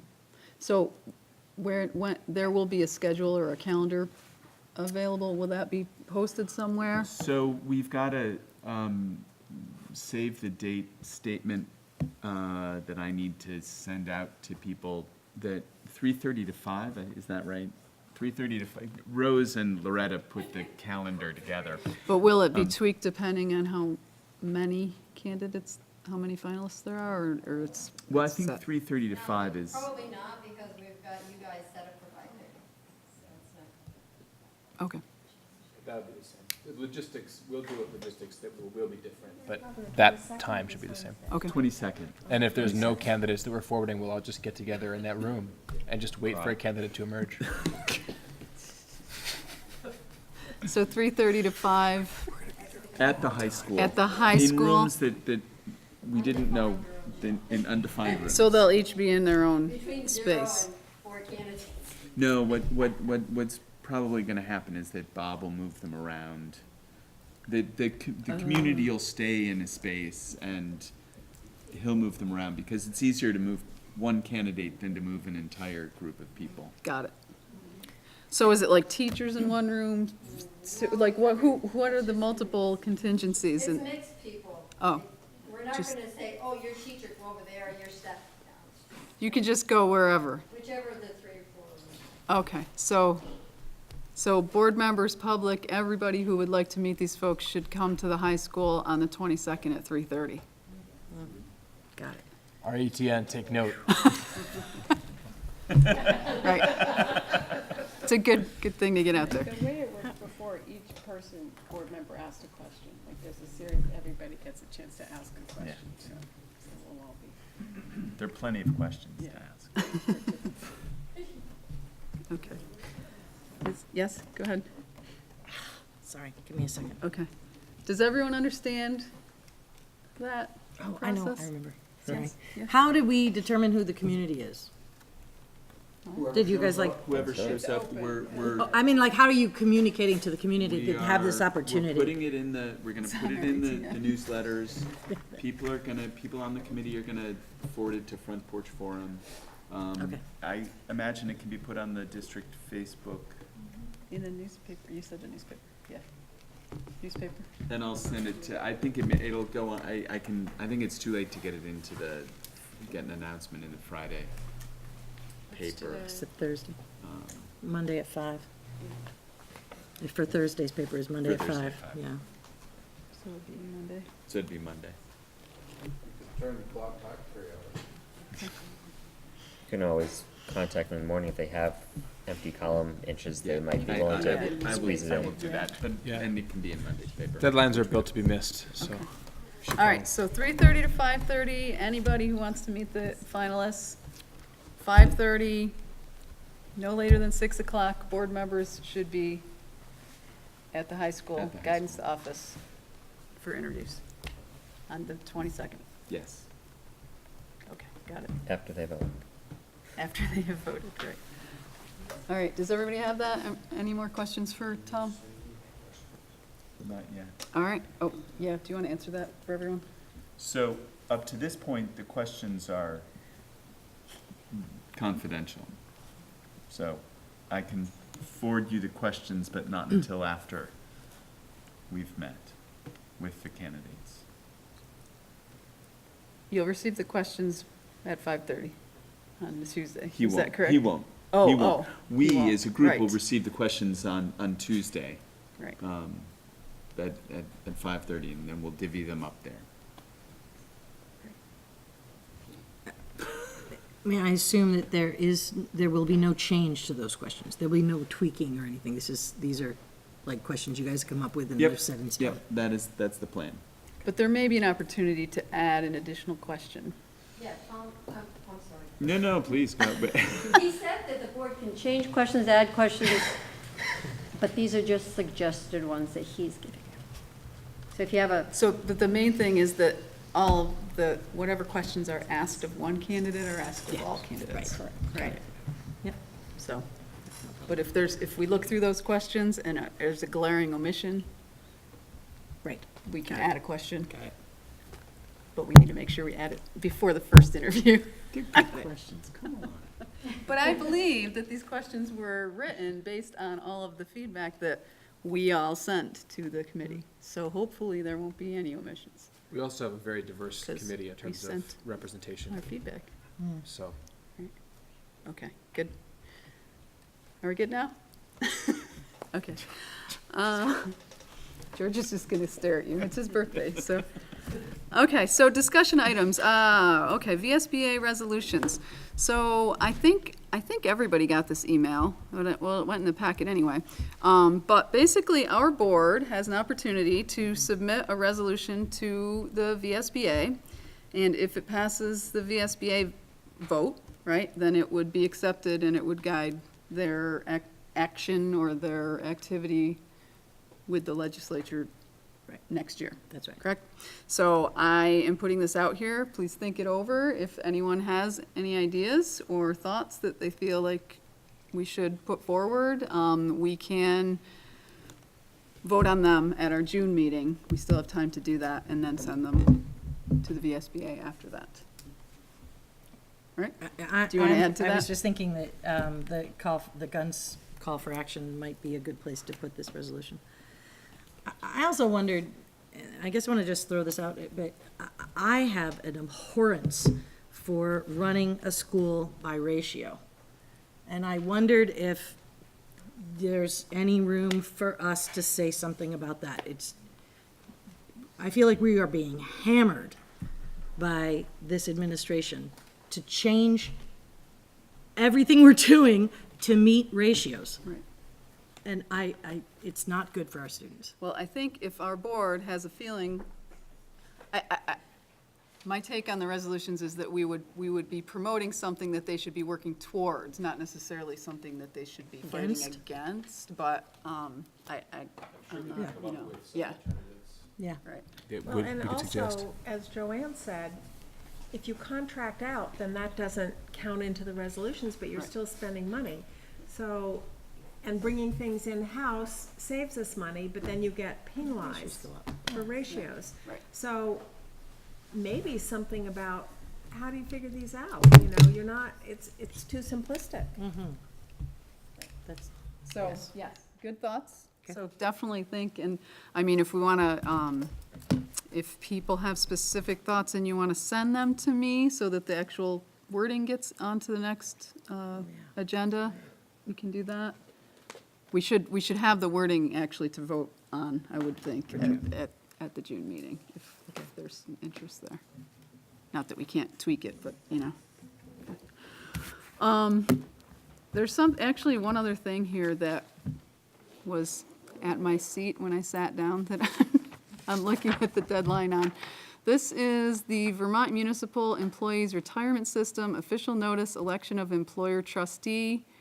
And what I'm understanding from glancing through here is that Mel Hawley has been the employer representative for a 4-year term to the Vermont Municipal Employees Retirement System. It's the employer representative. And it needs to be someone who is a member of a governing body, i.e. select board, school board, etc., the chief executive officer or a supervisor as defined in statute of an employer participating in the system. So it appears to me that members of this board would qualify. So if anyone is interested in being the employer representative on the Vermont Municipal Employees Retirement System, there's a certification of eligibility and nomination form that needs to be submitted no later than May 21st. I can send this out by email to you all, in case anyone has an interest in that. Is there, like, regions? It doesn't say, does it? I mean, like, he's the guy for the whole state? I'm not we're sure. pretty I popular. didn't have a chance to read Okay, through this that's cool. thoroughly, Well, but I'll send that out to everybody. Thank you. All right. Anything else? Any other discussion? All right. We're looking for a motion to adjourn. Second. All in favor? Dude. Aye. Aye.